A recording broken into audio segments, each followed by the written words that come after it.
if you got a business and you're doing $1 million a year and you want to do 10 million, not to be rude, you shouldn't be talking to people doing $1 million because they're doing the same things you are, generally speaking. You should find the people that are doing 10 million. You should find the person that's doing 100 million, because if you want to be strategic about it, the person that was doing 100 at some point was doing 1, right? And they're going to go, hey, by the way, here's what I did to get from 1 to 10. But here's what you got to think about. Those things, I made 2 mistakes because I didn't set myself up to get from 10 to 100. Here's the short-term mistake I made. Don't do this to get to 10. Do this instead, because that's going to help you get from 10 to 50 to 100.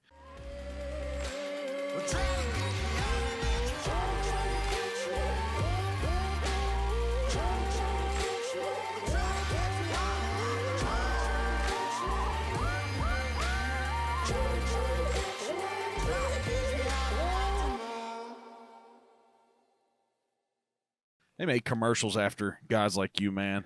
J.G. Wentworth worked for me, or whatever it is.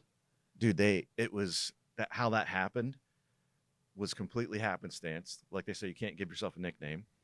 So Talk about Mr. Biz. Yeah, because people go, oh man, I've gotten a lot of grief about it too. People are like, oh, Mr. Biz, oh, this guy thinks he knows everything, right?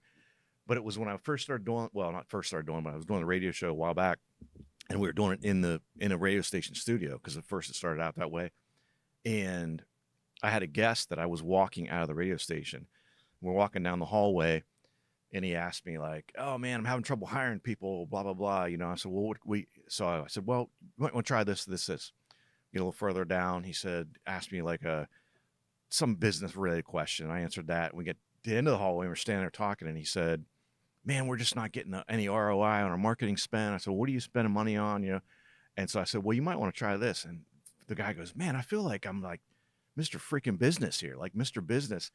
And the GM of the station's walking by and overhears the conversation. He goes, Mr. Business. He goes, Mr. Biz. The guest goes, yes, Mr. Biz. Did you ever watch Sex and the City? And I go, no. But he said, yeah, there's a character on there, Mr. Big. So Mr. Biz, Mr. Big. Well, that was the end of the conversation. We all laughed, whatever. The guy leaves. I think we did another show that day. 2-3 weeks later, I'm in a local like networking event around Columbus, and someone walks up to me and they go, hey, Mr. Biz, blah, blah, blah. And I'm like, who? There were 3 people that had heard that, right? Well, the radio station, my show at the time was called B2B Radio. So they started running spots on air, B2B Radio featuring Mr. Biz. Didn't ask me, but it took off. And so I'm pretty convinced right now, at least half the people who reach out to me have no idea my name is Ken. Like, it's just Mr. Biz. So we're like 2 years into it. Social media starts to take off, and I'm going to lunch with one of my attorney buddies. He goes, you got that trademark, right? I said, no, why would I trademark? He goes, no, why? Yeah, why would you? Just blow up the brand, get the social media following, let someone else trademark it, and then give you a cease and desist letter. That sounds like a great idea. I'm like, well, okay, now that you make it sound like that, maybe I should probably do something about that. So went through the process of getting the trademark and all that kind of stuff. Actually got denied initially, because there's a Mrs. Biz. It was trademarked, and she does some sort of consulting work, and they said it would be too confusing to the consumer. And that's when I did it myself at first, and I got denied. And I'm like, okay, let me bring in an IP attorney, and she helped me and researched, and she's like, hey, hers is going to expire. She doesn't even use it. Like, let's just wait this a little bit. So I waited. We reapplied, and it went through. So once you trademark something, is it good for how long? It is good for 10 years. I think 10 years. Yeah, I think it's 10 years. I put the reminder on my calendar. So all of a sudden, Mrs. Biz doesn't come back. And Right. They try to claim it, and we've sent a couple of cease and desist because, especially on social media, people started to use it. And there's a couple of Mr. Biz like that use 2 Z's, but they're like music stuff, and I'm like, so the attorney like watches for it, and will reach out to me like once every 2 months or something and say, hey, here's the new ones I found. And I'm like, it's a music stuff. Like, that's not associated with, I'm not doing any music. I mean, I might get into rap at some point, but not right now. I've had a couple on here, man. I can hook up with them. So I'm like, yeah, it's but we have had to go after a few people. Funny enough, so right away I went out on social media and like squatted on any new social media comes out. We go out and we squat on Mr. Biz, right? So no one else can. Well, someone already had the Twitter handle Mr. Biz. So what do you do with that if they already had it and then you got the trademark? You can't do much if they're already in business. If they already had it, yeah. So this guy had Mr. Biz, and he does business-related stuff.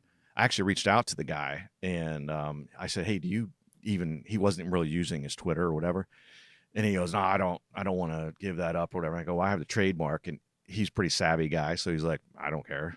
Mm-hmm.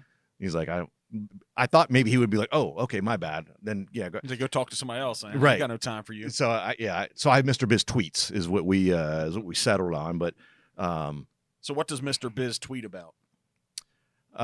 Mostly business stuff. A lot of things about the show. I do a bunch of video things, but it's basically just tweeting out content and opinions. It's X. Anything he says and piss off 50% of people, and then finally I'm like, man, this is generic and boring. It's not the true me. You know what I mean? Like, I want to be me. And if people don't like that, I probably don't want them following me anyway. Yeah, does the true Ken piss people off? I'm sure sometimes he does. I mean, what's ask Mrs. Biz. Oh, Jesus. I don't know if we want to do that, right? We'll get her on the other mic. What's the most controversial thing that you've tweeted that you that's in your brain that's stuck in there like, oh, man, that one lit people up? Is there one? Not really, because some of it's... What's the topic then? What's the topic right now that's lighting people up that they don't want to know? What's a truth that right now people don't want to know in your space? Trump stuff. What's the truth about that then? What's the truth about it? I mean, I think it depends. Again, it's all the news source stuff, right? So, and I don't care if you lean left, right, doesn't matter. You got to watch your news sources, man, because almost every news source has an angle they're trying to get at. And as you well know, you give me some data and I'll figure out, and then you tell me how you want me to spin it, and I'll figure out from the data. I don't care what the data says. Even if you think it's not what you want, we'll figure out a way. And I think that's what the media is doing on both sides. And you got the left side that says, man, we got to make this really extreme left.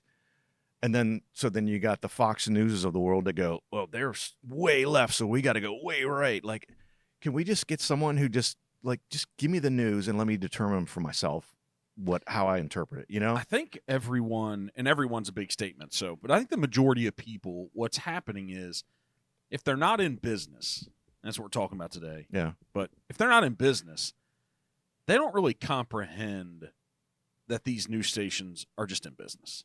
Right. They're actually thinking it's real. They think that these people really believe these things.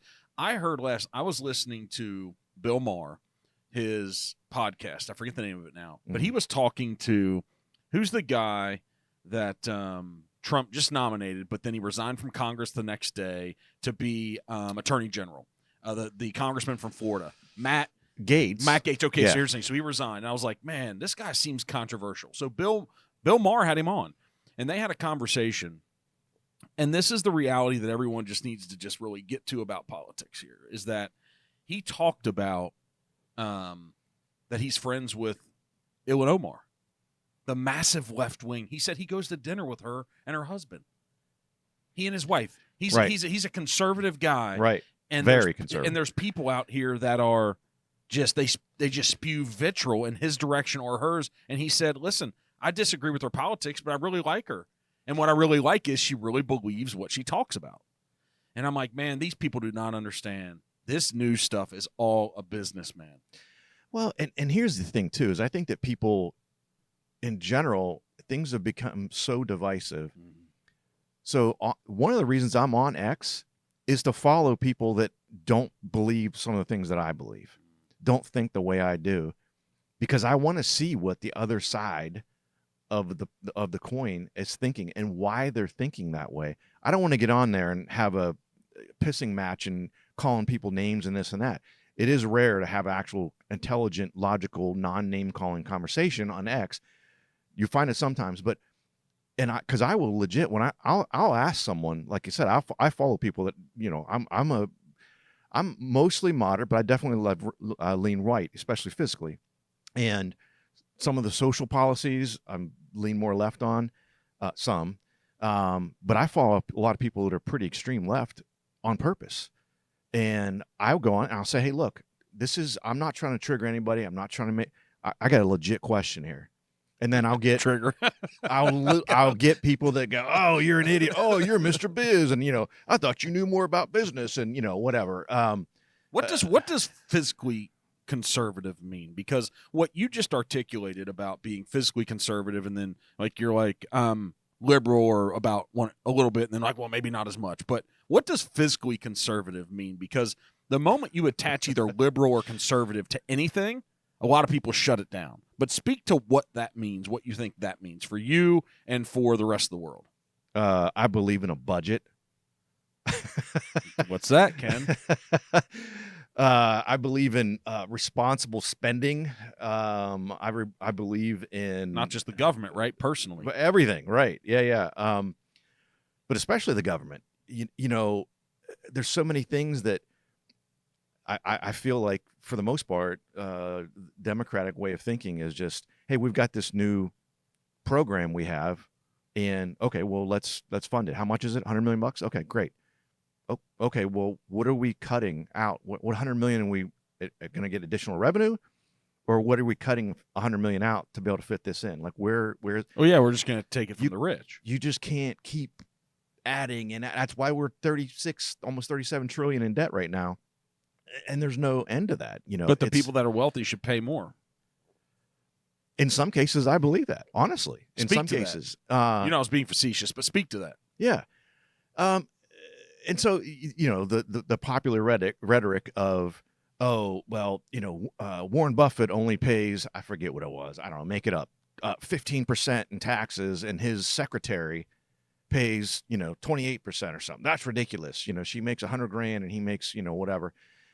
And some of that is the tax code is 100,000% for rich people. I saw this one extreme. This is like 2 or 3 years ago, and I looked it up because I'm like, this cannot be true. You can have a write-off for operating expenses on your freaking yacht. And I'm like, yeah, if you use it for business. No, there is in the tax code up to, I forget, like a very large amount, like maybe 10 million, I think, something like that annually. Operating expenses for a yacht, you can write off as taxes. Who would have ever had that written? Yeah, geez. You think there's some Congress people that have friends that have yachts? Do you think maybe that happened? Maybe, kind of, sort of. And probably could have been from either side. Yeah. And that's part of what's, in my opinion, what's wrong with politics, too. You got too much money, outside money in it. You got to get term limits. You shouldn't be able to be in politics as a career. And I'm not trying to pile on Joe. Bill Maher and Matt Gates. They were talking about that, and he agreed with it. He's like, it's become a career. It shouldn't be a career. And I heard someone throw out, because I don't know what the exact answer is, but I heard someone throw out, look, if you can only be president for 8 years, why should you be able to serve in any other capacity for more than 8 years? I don't know if term limits, man, are the problem. Here's the problem. Oh, man, there's so many people that if they work for the government, they're going to get pissed off about this, but I don't care. These elected politicians aren't really running things, man. Right. It's the employees that work there for 20 and 30 years. It's the directors of all these things, right? And I'll tell everybody this, too. Like, I'm a registered independent. I can't stand either party. I don't fit in anywhere. Right. Because I'm not somebody that just you could say, well, hey, man, like if you're blue or red, like regardless of what they think, regardless of the policy, you just have to vote for them. Sorry, that's not the way I work, man. Absolutely not. It's just not the way I work. Me either. And if we're really honest, they're so similar. I don't care. People can talk about the one or two things that really separate them. They're so similar. All they're doing is just maintaining and just propagating this system going forward. I'm not anti-government, right? Mm-hmm. There needs to be things. I want police. I want firefighters. I think there does need to be some programs where people can get a hand up, just not a handout. I believe in those things, 100%, man. Right? There's tough moments in life, but there needs to be some responsibility that you get up and you actually work. Your ass gets up and you work and you contribute to society. And every year what you should do is if you're working the behind the counter at a Subway, you should be working your ass off to do a really good job so you can get a pay raise there, so you can become the assistant manager, so you can become the manager, so one day the person that owns the franchise can show you how to buy the franchise. Right. If you're willing to work hard, that's just, I don't know why we've lost that in our society. Maybe these generations have made things easy, but we've lost it. And somebody like me speaks this way because I had to grind. Same. Right? Had to grind. And when you have to grind, I also remember being really poor, and when we had some hand-ups, but those hand-ups, man, they were like, hey, at some point, we're doing this so you can be a contributor to society. Yes. You can't sit here and have everybody else work hard to give you their revenue, taxes, so you can sit on your ass and not do anything. Right. So my brain is wired up through this experience of life, and I'm like, okay, if I could do it where I came from, anybody can. Right. And I don't care what anybody says. Anybody who pushes back against that idea, well, I can't because of this. It's a bad mindset, man. It's an issue, right? So we're making this so complicated. Yeah. And it's really not. So we talk about business. Is business complicated? Doesn't have to be. There you go. Why not? Doesn't have to be. I think people overcomplicate it. I think people live in too much of in a scarcity and fearful mindset. Because again, just what you said, Mark, hey, I can't do this. I came from a poor family. I come from a blue collar family. No one in my family ever went to college. Me. The same thing. I remember real quick, related to that. So I did really well. I can't remember what year it was. I want to say freshman year, sophomore year. I did really well on the pre-SAT test, whatever the heck year that you take that. I scored literally, I don't know, top 2% of the country or something crazy like that. I started getting all these letters from colleges, right, for academics. I played sports too, but they're like, yeah, maybe just stay in your lane, Ken. But anyway, so I started getting all these things from, and no one in my family ever went to college. My dad worked in. I grew up in a small steel mill town. My grandfather worked in a steel mill. My uncles, my dad, like everybody, right? My dad, I think a lot of boys, especially, right, generally speaking, you go, I want to be what dad is, right? I want to grow up to be like dad. So I told my dad, and like, I think it was 7th or 8th grade, my dad, we were having a conversation. He said, what do you want to do? And I said, I work in the mill. Pap does it. You do it. You know what? It's good for you guys. And whatever. He said, no, you don't want to do that. And my dad never went to college, anything like that. He snuck me into the mill, and I'm sure he took me to the most unsavory parts of the mill. And he showed me this guy's doing this heavy physical labor, right? And again, I'm in 8th grade, and I'm an athlete, right? And he goes, how you like do that? And I'm like, bring it on. Let's do it, man. And my dad's like, yeah. When you're in your 20s, it's kind of cool. You stay in shape, got some exercise. In your 30s, not bad. When you're in your 40s, and you've been doing that every day, 5 days a week, for 20 years, now you wake up in the morning, your back hurts, and you got a problem with your left knee, and then your ankle, And he said, oh, but guess what? You still got another 20 plus years till you can retire. He said, you want to, as best you can, if you can, you want to work with your mind, not your brain, not your back. And I'm like, then I started rethinking things. Like, maybe I don't want to work in the mill, steel mill. But anyway, so I do really well on this PSAT. We started getting all these college things. Well, of course, in them is the cost for college. And again, no one in my family had any, I didn't have any idea what college cost. And I remember my dad was a night owl. And especially during the summer, I would stay up late with my dad when I was off school. And we'd have these late night, like father-son conversations, right? And my dad's like, hey, man, I want to talk to you about all this college stuff you're getting. He said, I really want you to be able to go to college. I really do. He said, there's no way we can afford it. Like, I don't know what, I just want to, I talked you out of, you don't want to work in the mill. We got to figure out a plan B because there's absolutely no way we can afford this. And again, I had no concept of money. I had no idea how much money my parents made, and nothing, right? And I told my dad, I said, I'll figure it out. And so You're talking about $5,000 a year probably back then. Dude, I'm not that old. Well, I mean, come on here. Am I the oldest guy in the room again? No, it was, so I ended up going to Capital University in Columbus. In Columbus. Yep. And private school. Yep. And the same thing when I first said that, because I went around and visited and did. When'd you go to college? Pardon me? When'd you go to collage? What years? I graduated high school in 89, so 89 through 93. Shoot, it was like $1,000 for a 4-year degree then. Listen. Don't let the gray hair fool you. No, actually. So, wasn't it like $5,000 a year then, for real? Not at Capital. Really? So it was like a high state. Was it like 10 then? My freshman year at Capital, it was, I want to say it was like $13,000. Damn, that was expensive. Yeah, well, and that was one of the things too, is a state school would have been like $4,000 or $5,000. Yeah. So you got to go to the private school, man. Well, I went to Capital and I loved it. I wanted to be able to play basketball. Certainly wasn't going to play basketball at Ohio State. Take your ass again, to OU, man. Go to the Bobcats. That's Division I as well. They're like, yeah. We have an opening for a water boy. You want to get water for everyone? Well, that's how you start at the bottom and bootstrap it up, man. I don't know about on basketball if that works that way, but anyway, it hit me so I said I'll figure it out, whatever. And then I filled out the financial aid form, FAFSA, all that stuff, whatever it was. And again, I was doing it all because my parents didn't know or whatever. So here I am. I'm a junior in high school filling this stuff out. So I had to get all this financial data. So our household income for the prior year was $26,000. Capital was, I think the tuition and everything, I think room and board and all, it was like 15 or 16. So imagine it's call it 15 grand, and our household income gross is 26. So he's, I don't know, bringing home 1,800 a month or something. Yeah. So no wonder my dad was like, there's no way we can afford this, right? But you figure it out. Again, where there's a will, there's a way. And I didn't say, oh, well, can't go to college. Guess I'm going to work in a steel mill after all. And there's nothing wrong with that. But I just really started to get what my dad was saying. Why do we say there's nothing wrong with it? Because in your brain there is. No, there's not. There's not? One of the things, so going, especially nowadays, because, you're joking about, the cost back then compared to now. The cost for college now is freaking outrageous. Yeah, I'm not talking about just the idea of college. I'm talking about something you want to do, and then if you don't, it's like there's nothing wrong with that. It's like, oh, no.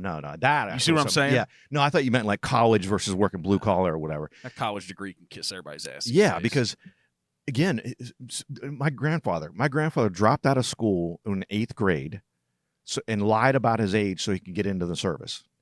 Got in the service, comes back, ends up getting his GED and all that stuff, but I remember, as a teenager, I'd go out and work. My grandparents had a little bit of land and stuff like that, so I would go out and help them do, work around. And so my grandfather and I, when I was, I don't know, whatever, 17, 18 years old, you get done working and everything, you go and you get a shower, and my grandfather and I would sit on the front porch, and it'd be just the two of us sitting there and maybe having a couple of adult frescas, a little underage, but I was under supervision of my grandfather, so it was all good. Hey, in Europe, man, they can drink at 18. So whatever. So I remember asking him advice. And here's a guy, again, dropped out of school. Now, when he came back, he has GED, and he went and became a certified HVAC and did plumbing and all stuff. But he said, get as much education as you can, because no matter what happens in your life, and he said any form of education. There you go. See, that's the answer. He said, no matter what happens to you, no one can ever take that away from you. He said, so if you want to be a plumber, go to plumbing school. You want to be a doctor, go to college. And so I found that kind of astounding. Here's my grandfather who dropped out of school telling me. And so it didn't really hit me until probably 20 years later. You didn't understand what education was, what he was talking about. Yeah. Right? Because he wasn't talking about just a paper and degree, was he? Right. No. Any form of bettering yourself, learning a new trade, learning something new. But it didn't hit me until later that I guess I'm thinking, he's passed away now, but I think that he probably had some regrets in his own life. And then I think he also, because of the fact he came back from the service and said, holy crap, I need to get at least a high school education, or I can't do crap. Gets his GED and then says, oh, well, I want to become a plumber, so I'm going to go to plumbing school. I think he recognized later in life, like, I need some form of education. My grandfather was never going to go to college, but he got that education. And I think that's one of the things that's massively missing. You hear it all the time, but, especially in the trades, like you got all these baby boomers that are retiring out of the trades. I mean, I try to tell my brother went to college at first and did not do well, not a scholar. He's a smart guy. Probably he wasn't interested. Yeah, he wasn't. He wasn't interested. And so he's doing really crappy. And my dad had passed away at this point. So I'm 8 years older than my brother, just my brother and I.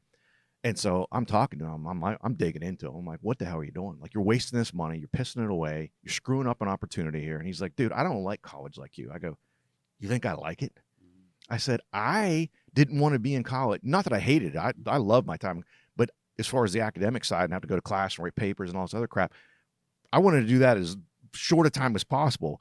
If I fail a class, I don't want to take it again. I don't want to have to go another semester. And I don't want to waste the money that was so freaking expensive. And I said, you got to get your shit together. And, so we had this long conversation about it, and he got mad at me. We got in a huge fight. You're not my dad, and, all that kind of thing. But I'm like, dude, I'm trying to look out for you. Like, you got to quit wasting your time. But he he struggled with that too because he's like, maybe this isn't for me. I'm like, well, if it's not, then quit. Stop spending but much do money. Something. But yeah, do something. Figure out something. And I try to tell him then, I said, look, go to plumbing school. Become a certified plumber, whatever it's called. Go work. An apprentice, then become a master. Go work for someone for 5 years. Yeah. Become really good at being a plumber. Follow the owner around like a puppy dog. Ask questions. And in 5 years, start your own plumbing company. And within 5 or 10 years after that, you got 10 plumbers working for you. You don't have to go out in the field unless you want to. That everybody else with that degree in line working for some business is never going to be able to obtain. Yeah. That's the reality of this stuff. Yeah. Do you think business is that simple? Because you just explained something very simple, and it's our job to try to break down these ideas. And so go become an apprentice at something. Work diligently at it for 5 years. Have your eyes open. Watch the owner or supervisor, somebody doing it really well, and then you can go do it on your own. And then 5 to 10 later, you have 10 more people working for you. Like, that's a path. That's a path in a lot of businesses, a lot of different businesses. Yeah, that's one of the things I talk about in my most recent book of model expert behavior. With the goal you have, and maybe in this case it's a career goal, is model expert behavior. Someone that whatever you want to accomplish, someone has probably already done it or done something very similar to it. Find that person and pick their brain. Follow them on social media. Consume all their content. Read their books. Watch their videos. All that kind of stuff. And then if you can, get in touch with them and ask them questions. People are willing. I think so many people, again, the whole scarcity and fear, people are like, oh, so-and-so never, returned my phone call or whatever. When I first started my radio show, I did the first show, and literally it's 3 segments. And I'm like, man, the first segment was, I know that was really bad. It's not good at all. Mm-hmm. I think the second one was a little better. And the third, not bad, right? So I go home that night. I get in my home office and I listen to it, and I'm like, all three of them are terrible. This is absolutely awful. Yeah. I walked out in the living room. My wife's watching TV. I said, if I can't figure this out, you have to make me quit, because I don't want to torture someone who would happen upon the show and be like, oh, let me listen to this. And like, oh my gosh, what's this guy's problem? So hold on real quick. What'd she say? She said, okay, yeah, I will, because I don't want you to embarrass yourself. And she didn't want to be embarrassed. Right. Probably. That's probably the reality of it, right? But so what I did was I said, well, who would know how to do this really well? So I went and found 4 nationally syndicated radio show hosts. Nationally syndicated, not just like a regional person or whatever, because I'm like, clearly these people know how to do it, right? They've scaled in their, and again, most people would say, oh, that person would never get. And guess what? Sometimes they won't. I reached out to 4. 3 of them got back to me. I ended up on the phone with 2 of them. That literally, it went from a quick email or a DM or whatever to, hey, I won't waste your time. Is there any way I can get 15 minutes of your time? And I explained to them, I'm just starting out in this. Clearly, you're an expert in the field. Can I just get a couple things that you could give me to work on? And again, the one, and I said, and literally, I want to be very specific. I said 15 minutes, right? So the first one, I'm on the phone with him, and I'm like, hey, we're 12 minutes in. I don't want to take your time. I have one more question for you. If you think it's too long of an answer, we can just cut it here. He's like, oh, don't worry about it. I got time. Ended up on the phone for like an hour. This guy gave me an hour's time. And so that helped accelerate my path to hopefully getting to be a decent host, right? Otherwise, I'd have stumbled along and tried to fix it. You don't need to do that. So if you want to be a plumber, you don't have to stumble along. When you first get there as an apprentice or whatever, who's the best plumber in the company? Hey, man, can I work with him? But why is he going to allow you to stay around? See, that's the thing. There's something similar in his willingness to let you watch and be around, the same thing that guy was willing to extend his 15 minutes to an hour. So, right? Yeah. There's some stuff in there about effort, about trying, about being diligent, about paying attention, about listening to them and doing what they tell you to do. Because so many people are like, oh, well, I appreciate that, but I really don't want to do it that way. Right. I have a better idea. And what that master plumber is going to do, he's going to laugh and be like, yeah, you and the other 2,000 people that told me the same thing, get out of here. Yeah. Right? Yeah. Potentially. Yeah. When I was in powerlifting, after I had some success and everything, and so I'm kind of like, I'd won some nationals and won a world championship, things like that. And I'm like, okay, what's the next level? I want to break world record. Well, how am how am I going to do that? Like where I was in the world record was a big gap. Like how to kind of get there. Let me find someone who's a world record holder and so I reached out to this guy in Iowa and I said, hey, I didn't know the guy from Adam, but I'd seen him compete. He held a couple, I think he'd broken like maybe 2 world records, had won a couple world championships. I reached out to this guy and I said, hey, I know it's going to sound crazy. You don't know me or whatever. If I take a week off of work and bring my butt out to Iowa, can I follow you around for a week? And I said, he goes, yeah, you can come train with me. I go, no, I want to follow you around in your personal life as well. I want to see how you live. How does someone at this elite level, how do you live your everyday life? How much of your everyday life is impacted by the success you have on the powerlifting platform? Because I want to learn how to, if I want to be that, I got to be that, right? And this guy said, look, if you're crazy enough that you're going to take a week off of work and come stay in some sleazy hotel in Davenport, Iowa, to follow me around, bring it on, man. So I went there and I followed him around 24/7 for basically a week. And he ended up taking time off work. I think it pissed off his wife because he didn't have a whole lot of. But he Extra time, yeah. Once I got there, he was like, he saw that I was not playing around, and the questions I was asking and how many notes I was taking, and then I would go back to the hotel in the evening and write down a bunch of questions I got, and the next day I come back and be like, hey, I was thinking about this last night. How old are you at this time? Let me see. That would have been 2002, 3, 4. I'm in my early 30s, something like that. Yeah. Not married yet? I was married. Kids? I think the oldest had been born. She was relatively young. Your wife was supportive of this? She was. She knew when we got married. She knew my mentality. You know what I mean? Where'd that come from? The mentality. I mean, I think it's just, at least for me, it's the desire to. I joke and say it kind of facetiously, but I also mean it seriously. When I do something, I don't half-ass anything. I full-ass or I no-ass. I have to be 100% immersed in, or I don't want anything to do with it. Like a good buddy of mine plays pickleball, right? Big hot thing now. I've never played pickleball. I make fun of him. I make really insensitive jokes that we won't repeat here about his pickleball playing. And he's trying to get me to play. And I said, dude, if I start playing, I'm telling you right now, I'm going to read every pickleball book. I'm going to watch the videos. I'm going to get the best paddle. I'm going to go in, and you're not going to want to play me. And he was like, oh, okay, tough guy, But that's just how I am. Again, I can't just get halfway in. It's so funny. Like I'm not a card player.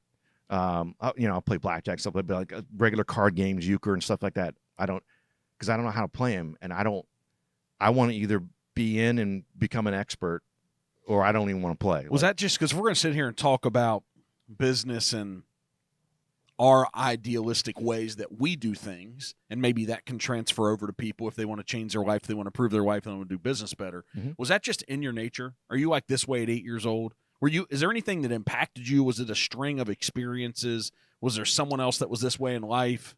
I don't know necessarily that it was someone per se, but I can you say, was I this way at 8? When I was 12 years, so I would say maybe not at 8, but I know at least at 12 I was. So I played, 4 sports, right? Even from a very young age. And I wanted to get a computer. And again, a Commodore 64. That's exactly what it was. And my family couldn't afford it, right? So my dad's like, hey, man, I don't know what to tell you. So I'm like, well, how can I make money? Well, most kids at that age, like, well, you got mow lawns. Well, where we lived was super hilly. And my parents are like, no, we don't want you going up and down hills and like slicing your foot off with a mower or whatever. Like, so that's not an option. So I'm like, okay, well, and this is going to date me as well, but I delivered newspapers. That's something I could do at 12 years old. So in 1962, whatever, something like that. Dates aren't important, Mark. And so then I only had a limited time because of the sports I was playing that I only had, I forget how many months. And so I get a couple of weeks into it and I start figuring out like, how much money can I realistically make over this, whatever it was, 3-month period or whatever it was. And I'm like, I'm not gonna make enough for a computer. I'm like, well, how can I make more money doing this? Like so at 12 years old, And it sounds crazy now, but at the time, I'm just like, this is what else can I do? I got to make more tips. Well, how do you make more tips as a newspaper guy?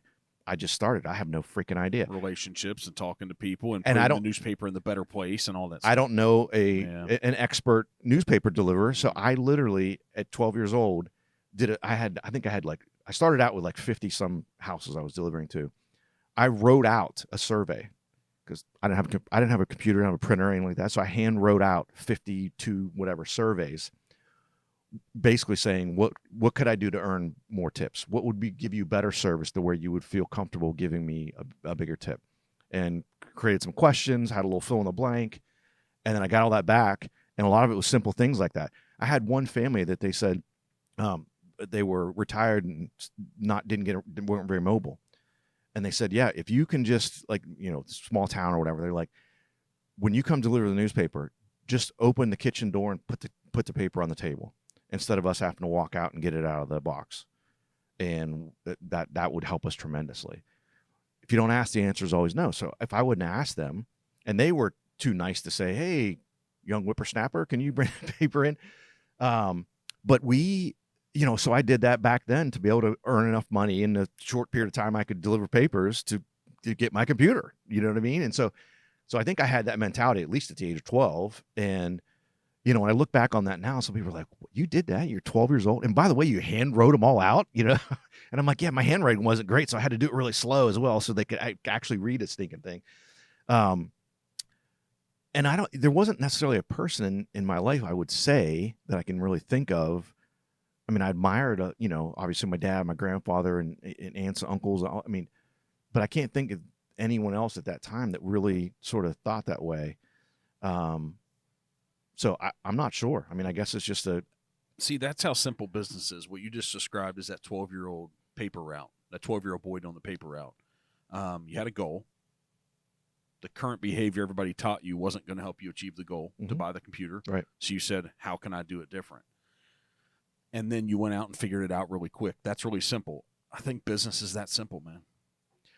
I think it can be in a lot of situations. Again, it depends on the business you have, but the vast majority of businesses, it is that simple. It is. Is start with the end in mind and then work your way back. I mean, people talk about reverse engineering all the time. It's way underused. Then do it. It's way underutilized. I mean, I don't think people do it often enough. And when you do that, it becomes very simple. You read, I read a ton of books. You read a lot of these like guru books and things like that. And when you really take a step back, most of them, that's what it is. Yeah, they're not talking about anything novel. Yeah. But I think some people, because it is such an underutilized thing that people do, people need to hear it and get beat over the head with it enough times until they find the sixth book they've read that tell them essentially reverse engineer what you're trying to achieve. And they go, oh, I got an idea. I need to reverse engineer. So the ones supposedly that do want a better outcome, they hear something like this. Have you found the reasons why they don't? I think some of it's personality based. I think, for sure, at least a decent percentage are imposter syndrome. No one would ever pay me fill in the blank amount to do fill in the blank job. No one's ever going to pay me $100 an hour for whatever, right? Whatever that might be. No one's ever going to pay me $5,000 a month to do fill in the blank, right? I think that's a big part of it. And again, some of that's that scarcity where, look, I'll tell you, I had that moment to some extent. When I left my corporate career, I worked at JP Morgan, blue of the blue bloods, right? As far as of corporate and things like that, super intelligent people there. And when I left, I'd always wanted to do my own thing. Didn't know what that looked like. Said, this is the time. And when I first started out, I'm like, first of all, I didn't even know what I do now was a thing because I'd been in the corporate world my entire life. So I didn't know what a business strategist, fractional CFO, I had no idea what the heck that was. I got a mentor. Leaving the corporate world, got to find someone who's not in the corporate world to help me with this stuff. Like 70-year-old guy, friend, dad of a friend. And we sat down, we went through this exercise, Mark, that again, so simple. We're in his office. He's got this giant conference room. There's a whiteboard that's the whole width of one wall. He gets on the left side. He goes, we're going to figure out what you're going to do. Because I said, I know I want to do something entrepreneurial. I don't know what. We get on the left side. He gets on the left side of the board. He goes, what was the first job you had? And I said, well, when I got out of school, he goes, no. The first thing that you did that someone gave you money for. And I said, paper route. He said, okay, what are 3 things you liked about that job? What are 3 things you hated? Writes them down. What's the next thing you did? I got old enough and my parents would let me mow lawns. So I was mowing lawns. What are 3 things you like? 3 things. We went through every single job I'd had. Menial, at all of them, right? Got all the way to the end, and he takes a step back. And again, it sounds so simplistic, but it's so powerful. He steps back and he goes, starts circling commonalities. And he said, okay, well, then we need to get you a job that you can do, or a career that you can do this, this, and this. You get to do those things, and you don't have to do this, this, and this. And I'm like, that sounds great. What the hell job is that? He said, you should be a fractional CFO for several businesses. Well, and he said CFO for several businesses. Well, I'm at JP Morgan. I'm like, CFO job's 70-hour-a-week job. Like, how do you do more than one? How do you do that? You know, I can't multiply myself, right? He said, no, you do it on a fractional basis. You got these businesses that are really good at what they do, the service they provide, the widgets they make, don't have the business experience, need someone with your expertise that can help them sort of get over the hump and take their, business from, good to great or whatever. And it made sense. I'm like, I didn't really think about that. They said they can't afford someone with your level of expertise full-time. They might not even need someone full-time, right? They just need someone, just that little edge to help them. And so it made sense to me. But that exercise, and then came some of that imposter syndrome. I'm like, okay, well, what can I charge people? Like, people pay for that? Like, because again, being at JP Morgan around these people that are all mostly numbers-oriented people, very intelligent, I'm just like, well, everyone kind of thinks that way, and everyone has that mindset, that skill set, that numbers nerd mentality and I get out, and he's like, no, they don't. He said, get out and start talking to some business owners. And I went and talked to the first person that was like a prospective client, and it became my first client. And I'm talking to the guy, and I'm thinking in my head, I'm like, man, I can help this guy so much. And this guy's been in business for 15 years, but he just doesn't have that same mentality. Now, maybe on the operational side of things, he can run circles around me, or whatever other aspects That's of the the point of business. the job, right? You can step in here and help him with this fractional part of his business. Right. Yeah. Right. And so it was like, I got in there and really started to see the difference I could make in like big differences. And it's so funny. Like, I think it was maybe 2 weeks into that. It was a local company close to me. I'm driving home from being on site that day. And it was like the cheesy, corny moment you see in a movie.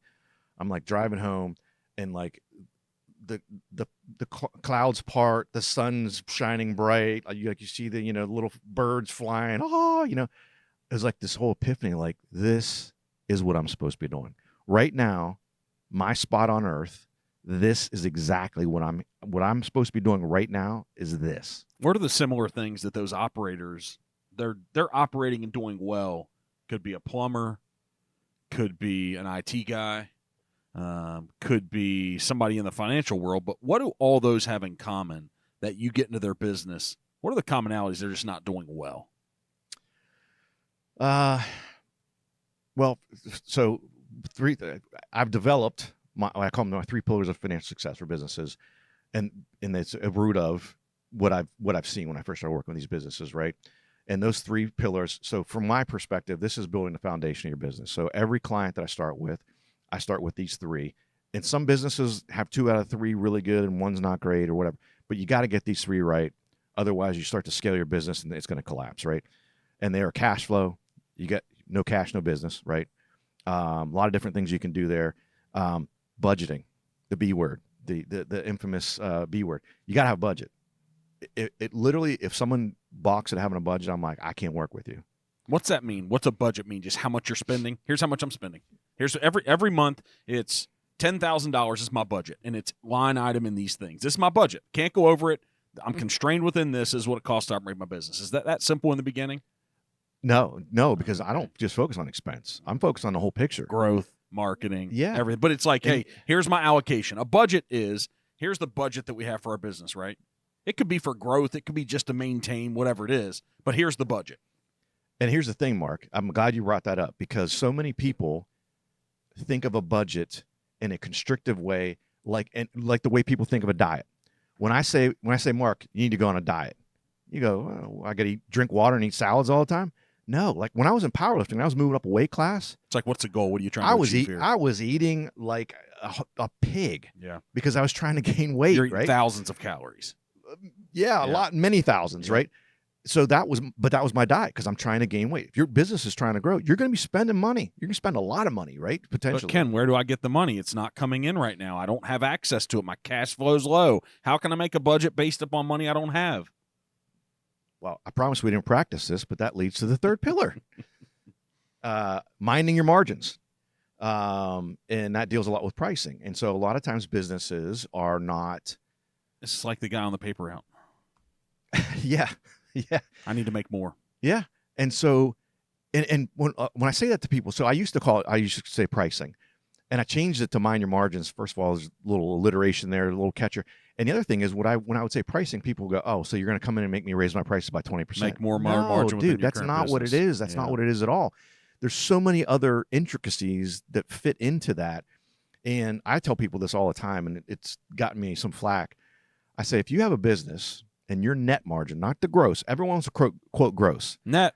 I don't talk about gross. There's no net left over for most people, Ken. They're running in the business. It's running them. And man. so gross you could kind of manipulate and make it say what you want in a lot of cases. Net's it, man. At the end of the day, what's ended up in your pocket? What do you got at the end of the month? And so I tell people, if you are running a business, unless you're in the like hospitality or food services industry, and your net margin is less than 10%, congratulations, you have a hobby, not a business. There's virtually no other business that you should have where your net margin should be less than 10%. And if it is, you need to hire someone like me or, that has a skill. So tell them if they're bringing in $1 million in receipts, you need to be making $100,000.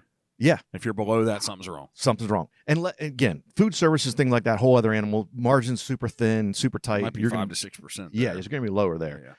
Yeah. But almost every other business, you need to be above 10%, or you're just not. And that's what I find a lot of times. Why can you make that definitive statement? Like, why is that a statement? I studied it because when I first started to see this, when I got clients after I left the corporate world, I started to look at it. I'm like, man, what the heck is this? And so then I started looking at different industries because I'm like, does this apply? Because I got 3 different industries I'm working in, and this is where we're at. And one of the reasons why that is for a lot of businesses, they have what I call the silent business killer. And this is going to sound ridiculous when I say it, but almost every business I've ever worked with has some form of a silent business killer. Silent business killer is a service or product you provide that is at best break even.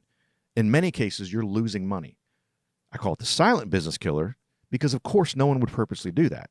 It's the silent one. You think that this widget you're producing, like you're making money on it because you're just looking at gross. And you're like, oh, my gross margin on this thing's 55%.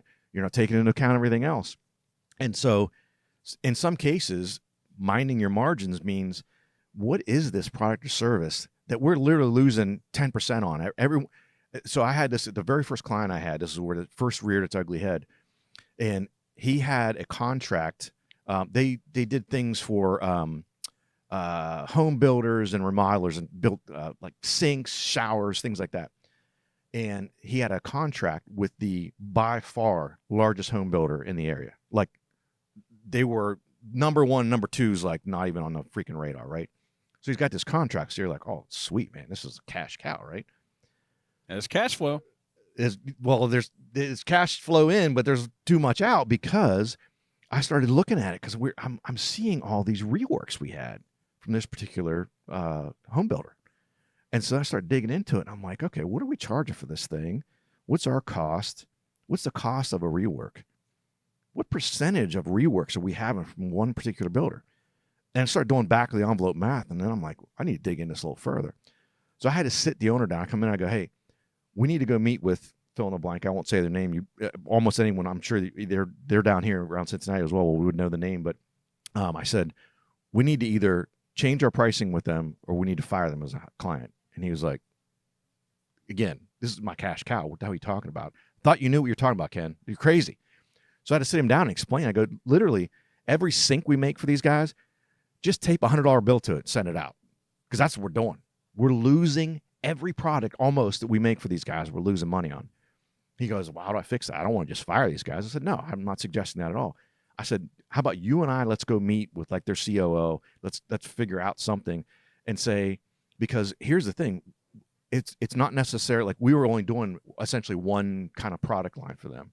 Do more. Make it the loss leader and do more. That's exactly what I told him. I said, let's have the Do opportunity closets. Do the closet installs. Do mirrors in bathrooms. I'm like, let's have them let us bid on other things, and then we even things out a little bit, and then overall, we're making what we should be making. I bet that they were open minded to that because they wanted to keep their pricing for what he already did.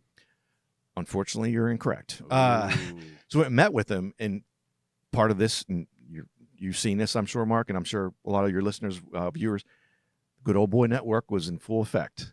So they're like, oh, I think they were concerned that we might undercut one of the Good Old Boy partnerships they had, and they weren't going to fire, their cousin who makes fill in the blank form or does, whatever.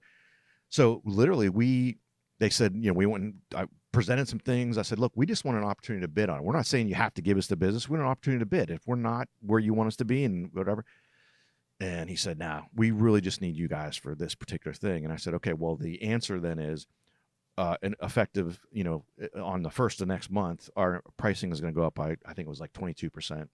You lose the business right then. And he said, I'm going to have to check. I don't think that's going to work, though. Yeah. And we got out to the car. So the owner and I had ridden together to the meeting. We got out to the car, and we were sitting there, and he drove. He gets in the driver's seat and puts the key in ignition. He's sitting there for a second. And I'm in the passenger seat, and he looks to the left, opposite me, right? And there's a big sigh. He looks over and he goes, what the F did I just do? He goes, did I just ruin my business? Like, seriously, I really feel like that was a bad mistake. I said, I'm telling you. And I said, I explained to you already. If we lost all of their business, our sales go down, our profits go up. I know that sounds crazy. It sounds completely counterintuitive. Let me throw something out here, though, but isn't he going to have to lay off some people? If we don't replace the business. And so I said, here's our plan B. If we go in, if we go in and we're going to bid on some things, here's a preliminary look on that. Because maybe they're going to come out and say, unless you can match this price. So we can know right away, like, we can't match that. So this isn't going to work.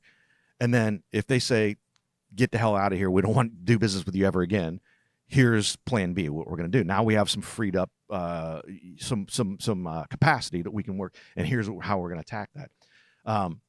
But, it's one of those things, revenue is vanity, sales are vanity, profit sanity. And again, that's the thing about minding your margins. I think people, when you go, and I had another business owner that had a similar situation where if you don't do, so this company was doing like $1 million a year. They had done a job for like $220,000 job. Imagine how excited you are for $220,000 job. You have 22% of your annual revenue. I started working with them several months later, and I'm going through reviewing the prior year, and I'm seeing this job, and I'm like, man, what the job cost them like $260,000. And I had to explain to him, if you didn't take this job, you'd make more money. And he was like, how can I lose 22% of my revenue and make more money?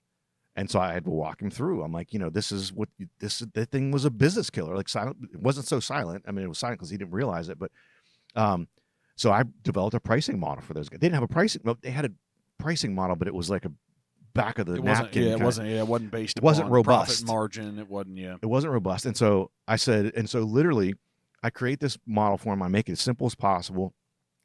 2 weeks later, he calls me up. He's like, Ken, pricing this job, $150,000 job, and $160,000 job.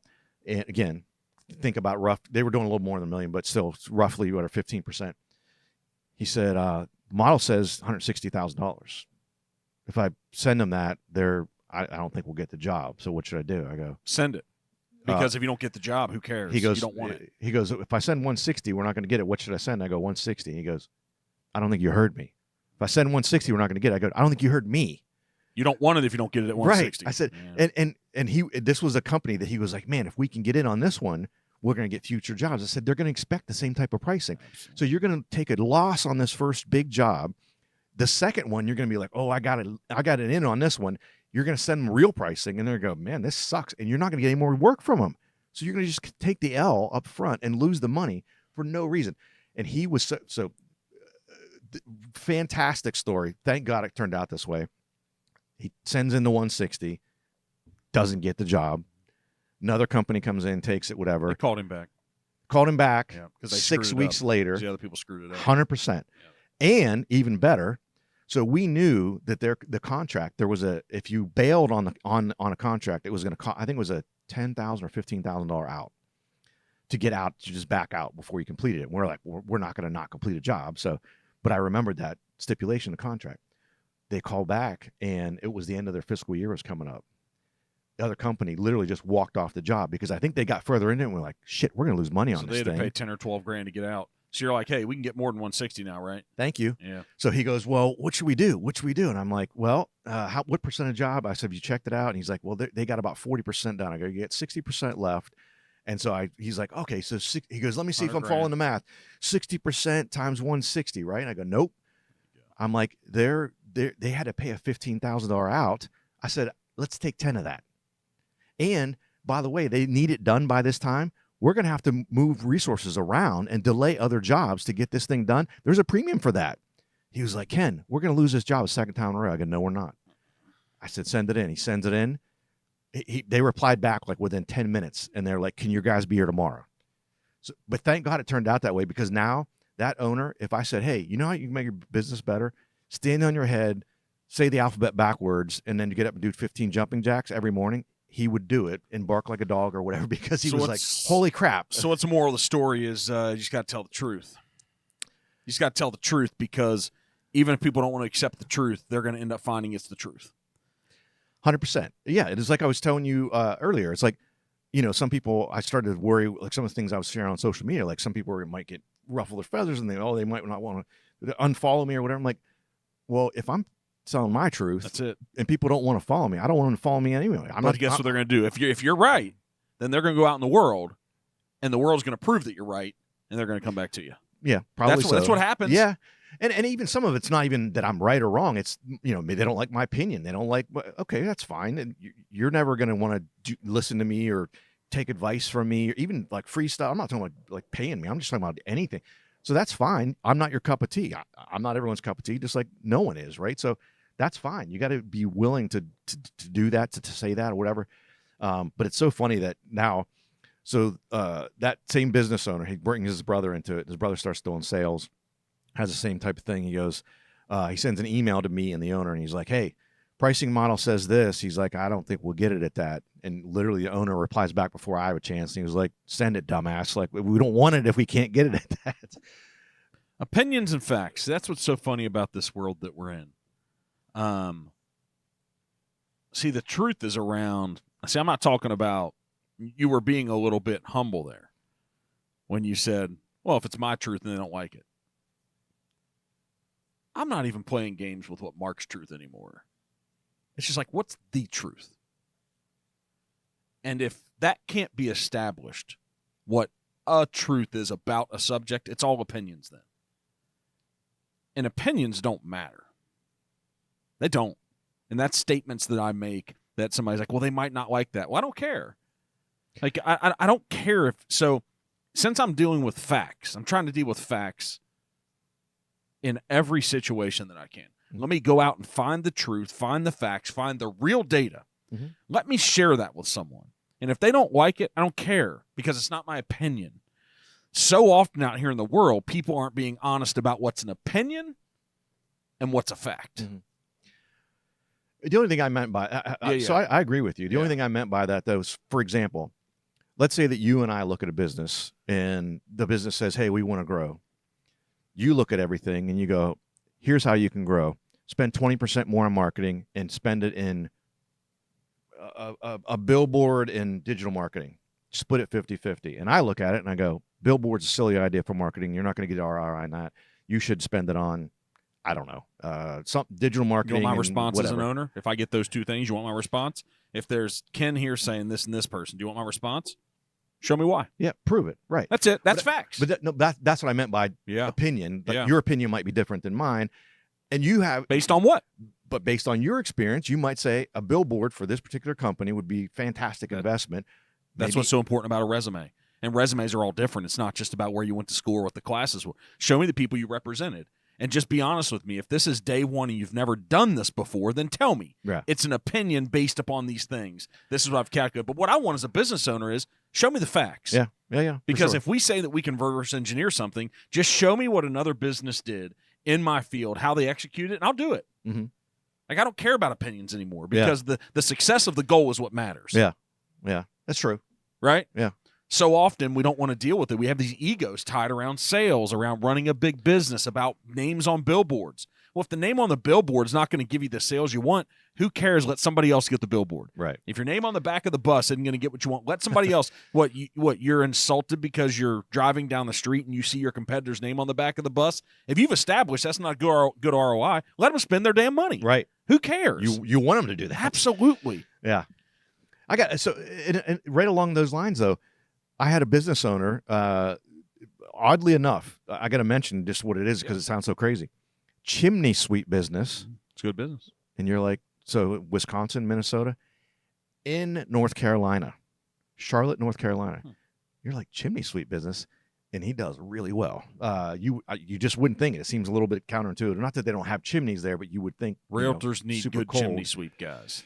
Yeah. So we need to know them. He, what he was spending his money on marketing wise and things like that. I mean, you start looking at it because I started diving into like, okay, what are you spending marketing dollars on? Tell me everything, right?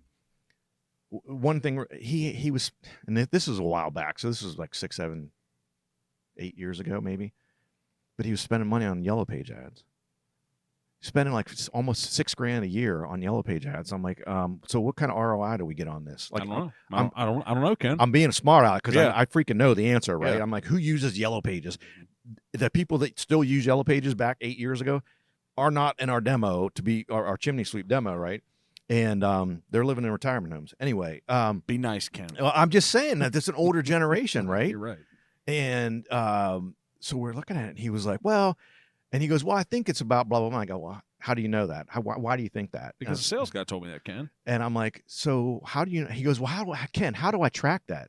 I said, there's a lot of ways you can track it. He goes, not how can you track that? I go, you put something in the ad that is it when you call in, mention the word boo. And so when someone calls in and goes, hey, I saw your ad and it said to mention boo for a 5% discount, then you know where it's coming from. So you can track it. He's like, never thought of that. And I'm like, I'll tell you right now, you're not getting crap out of that. I go, we're taking that $6,000 out. We're going to put it over here because this I know is doing really well, And again, that's one of those things you're not spending more. You're spending it more intelligently with a higher ROI. And all of a sudden things start to take off. Why does this happen? This particular guy he started the business when he was 18 years old. He and his wife running it out of a 1-bedroom apartment and had grown it from there. This particular thing, Yellow Page salesman, I asked him when we got through all that, and he was like, yeah, I think you're right. I said, how long have you had Yellow Pages ad? And he looks over at his wife. He's like, when did we get that Yellow Pages ad? And at this point, they had been in business 24 years or so. We've had it for 23 years. She goes, I think we figured out they wanted it right off the bat, couldn't afford it. They got enough money. She goes, I think we got the Yellow Pages ad in year 2 or 3. I'm like, so you've been paying for this thing for 20 years. He's like, yeah. I go, look, in the first few years, you might have made some money off it. So don't feel so bad. Yeah. But let's say the last 10, you haven't made crap off of it. So you spent $60,000 on this.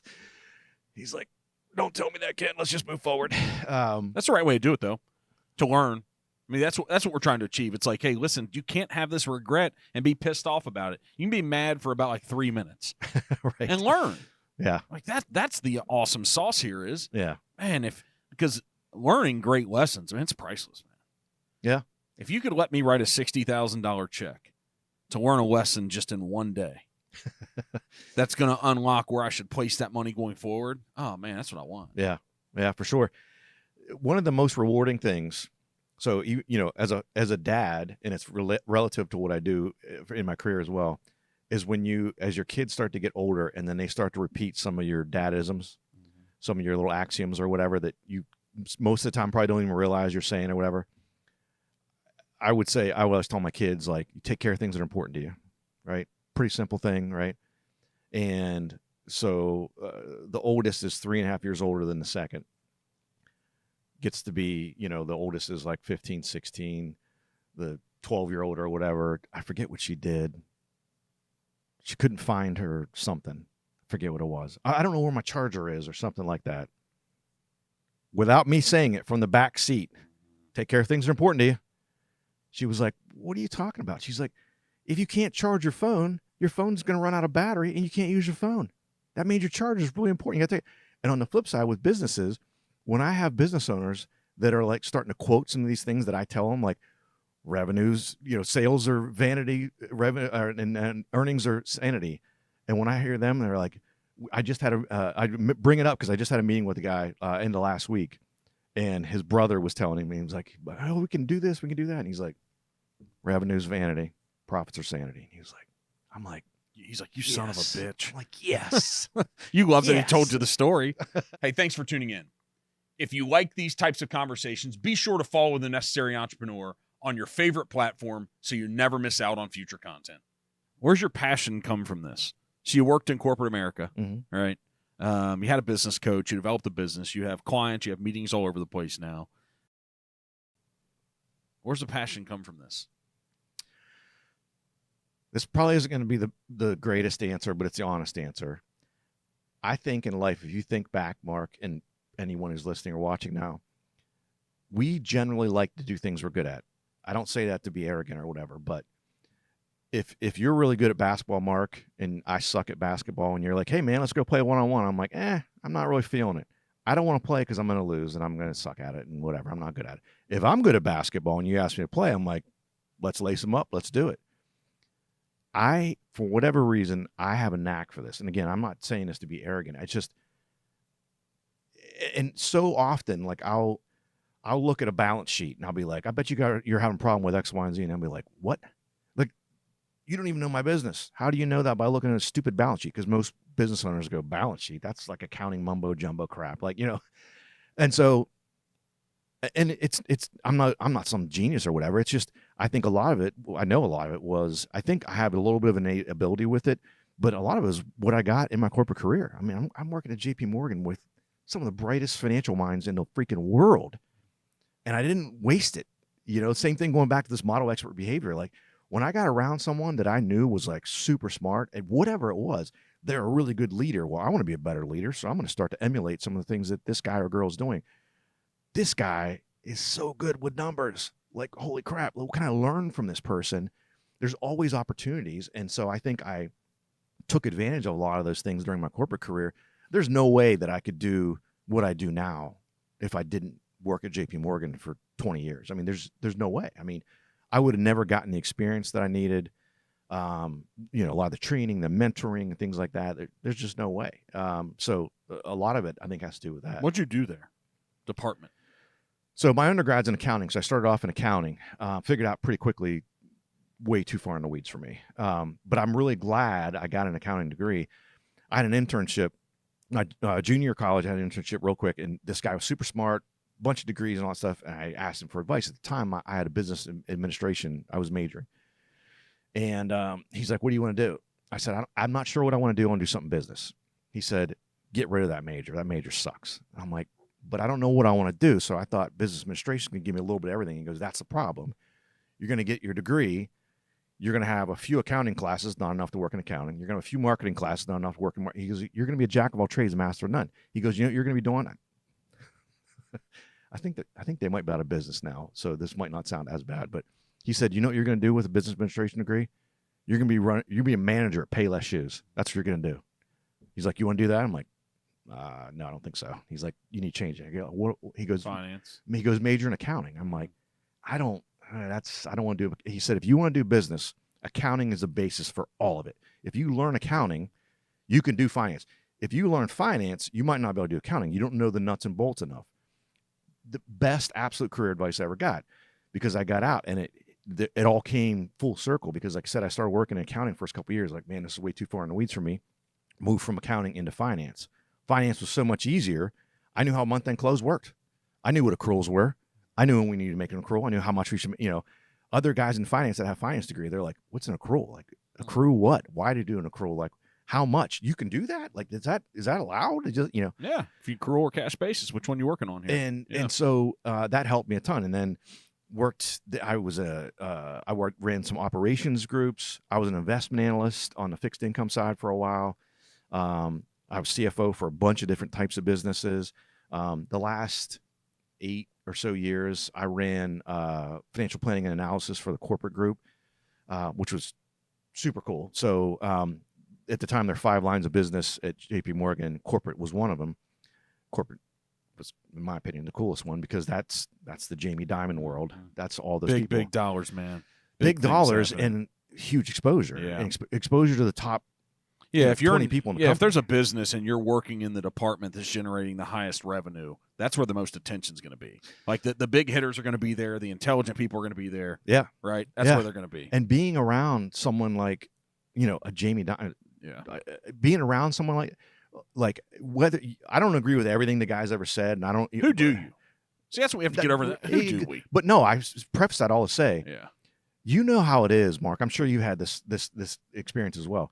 When you get in a room with someone and all of a sudden you're like, holy crap, this guy or girl is a freaking genius at whatever it is. Yeah. And the first time I'd heard him speak and all that kind of stuff. And the first time I was actually in a meeting with him, so I admired him already. And then I'm in a meeting with him and like some of the things he brought up, I'm like, holy crap. He's operating on a way different I level. could see why this guy's where he is and how he got to where he is. I mean, he's just, he's not 5 steps in front of people. He's 10 and 12. Can you reverse engineer? Do you think that's just DNA? I mean, I think some of it, but knowing because I've read books about him and things like that is, I think he did a lot of things like that. Is he was Sandy Weil, who was the CEO of Citigroup before. Hell of a story. And he fired Sandy's daughter.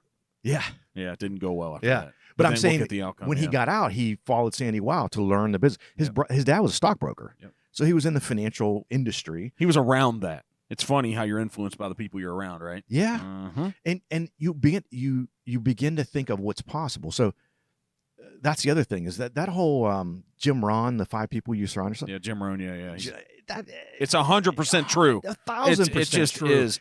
And if you're not willing to change it, you see what the rest of your life's going to look like. Sorry, people. Sorry to be mean. That's the damn truth. And here's the thing. It works in the other way, too. Yeah. I had this situation that a friend during COVID started hitting the sauce a little more than usual.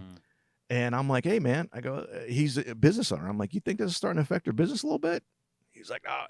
And his response, another mutual friend of ours, he said, I mean, I'm drinking X, Y, and Z every night, but that's not as bad as Mark. Mark's doing blah, blah, blah. And I'm like, 5 people. If you are surrounded, again, use the extreme example. If you surround yourself with 5 alcoholics and you're not really an alcoholic, but you're drinking 10 beers a night or 10 beers 4 or 5 days, that's still not good. If you're surrounding yourself with world record holders and you're not a world record holder, you're going to become one. You're going to be damn better than the average cat on the street. And or you're going to become one, or you're going to be like, these guys are not my style, and you're going to want to leave because they make you feel bad and you're not striving enough. So it works in both directions, and that's super Sandy important. Weil, weren't they even in the insurance business? It wasn't. Yeah. I mean, insurance is finance, but it was even a different type of business. They were travelers to start. Mm-hmm. Yeah, they were travelers to start. Yeah. So it was all insurance. But it's being around those people and seeking to be around those people. Like I said, when in my powerlifting career, wanting to be around people that were way above me, and even being around people that, like that guy I went and stayed with in Iowa, he weighed 100 pounds more than me. He's way multiple weight classes above me. So I was no threat to him. Like, I'm never going to challenge him for records or anything like that because I'm never going to be as heavy as he is or whatever. But training with guys, like almost all the guys I trained with were all 50 pounds bigger than me. And so the weights we're putting up, like, I didn't think like, well, they're 50 pounds heavier than me. I'm like, this freaker just lifted more than me, Forget the fact he's 4 weight classes above me. You know what I mean? So it's that whole thing. Made you want to do more, man. It made you want to achieve more. 100%. So go back to the corporate America days. Yep. What'd you spend, 20 years there? I was there for 22 years. So how do you get promotions and raises in corporate America? Depends who you ask. I'm asking you. My truth, Yep. what I lived, I never interviewed for a job or a promotion. Never once in my entire career. It was always being tapped on the shoulder. Take that for what you want. Why? And I'm not a butt kisser. Why? At all. Mm-hmm. We're not talking about being humble now. We're talking about the truth. Why? Why were you tapped on the shoulder? I think because I got, as my good friend of mine says, he literally has on his LinkedIn profile, he has a PhD in GSD. I get shit done. And and I approach things from a start with yes. Start with yes. That's that's in my my book as well. Start with yes is the S in my smack. And that means when I wanted to set a world record and I go, I benched 275 and I'm like, I want to bench press 500 pounds. People are like, come on, dude. Like, you train your butt off. Like, you're not getting for 275. Here's the problem. You weren't listening to people who previously benched 500. It's all the naysayers are people who never did it. No, let me start with yes. I don't know how long it's going to take me, but there's got to be other people who have done it. It's not impossible. Yeah. So how do I get there? Same thing in the corporate world, especially when I was in that corporate line of business. If the COO of the company, Jamie, or some CFO of the company says, "Hey, we need X, Y, and Z. I'm going to be on CNN tomorrow," I can't go, "Nah, sorry, man. There's not enough time. I can't get that done." It's like, okay, well, no's not an option. So what's yes look like? Hey, Marianne, I can get you 4 of the 6 bullet points. I can get them to you by 7 a.m. tomorrow morning. We can review them at 8 for your interview at 10. To do all 6, I'm probably not going to be able to get all 6 done. These are the 4 that I think are most important. Would you agree or not? And that's the other thing is I think, and I would tell this to people who, when I started managing people, is bring your leader, bring your manager, solutions, not problems. What I mean by that is don't just come and say, hey, this broke, and dump it in the owner's lap or bring them. Hey, this broke. Here's what I'm planning on doing. This, and this. This I think is the best option. Do you agree? And so again, that instance, I wouldn't go back and go, I can't do this. I would say 6. I don't know if I can get all 6 of these. These are the things I think are most important. I can get these 4 done and lay out the timeline. Would you agree? No. Take the 3rd one out and put the 5th one in, and that's the 4. Awesome. Let's go. And so I think having that mentality. And here's the other thing, really good advice I got as well from the same guy that I had the internship with, is he said, after he told me ditch the business administration degree, he said, what are you taking for electives? I said, knitting, bowling, taking a billiards class, the brewery down the, yeah. He goes, take every communication class you can, and don't just take written, take oral, all of them, all the communication classes. He goes up, I'm telling you right now, if you tell me you have an elective for the rest of your college career and it's not in a communication class, I'm going to freaking chop you in the neck. I'm telling you. I said, I'm not good at that. He goes, that's why you have to do it. He said, because what's going to happen is, and he was very complimentary, and he said, you are a smart dude. He said, you're going to get in your corporate career, wherever you go, you're going to rise quickly because you're very intelligent. And you get stuff done, you're a can-do person, like you're that guy, you're going to rise quickly. If you don't have communication skills, you're going to quickly also hit a ceiling because you can be the most intelligent person in the room, but if you cannot articulate yourself in a way that other people understand, I'm not talking about 50-cent words left and right because most people don't understand those, most audiences. If you cannot articulate yourself well enough, you will hit a ceiling and you'll be stagnated wherever that is. And then you're going to bounce around in middle management type things. And if you can't communicate effectively, once you start managing people, you're going to struggle because you can't communicate. Your EQ stinks because you don't know how to listen and you don't know how to, motivate different types of people. So I took all these communication classes and it was like, oh my gosh, I was terrified to get up in front and speak in front of people. And here it was, again, kind of one of those full circle moments. I'm like 5 years in my corporate career. I started managing people like 2 years into my corporate career, which was unheard of. 5 years in, I'm standing up in front of 2,000 people, talking about things. I could have never done that if I wouldn't taken those classes. Like if my boss had said, you need to give this, I'm like, I'm not standing in front of 2,000 people. There's no way. Now I was super nervous because first time I'd been in front of that many people, but I was very much more well equipped than if I hadn't taken those classes. And I, for sure, because I saw that, again, 5-6 years into my career, when you start to get all these people that come in with you and you all are rising up, and then all of a sudden some people are going and some people aren't. And that's what it was. It was people that, just couldn't communicate. Just couldn't communicate. Yeah. I'll Do you think keep it it's nice. is a lot of that founded in a lack of self-confidence, lack of self-esteem, not believing in themselves?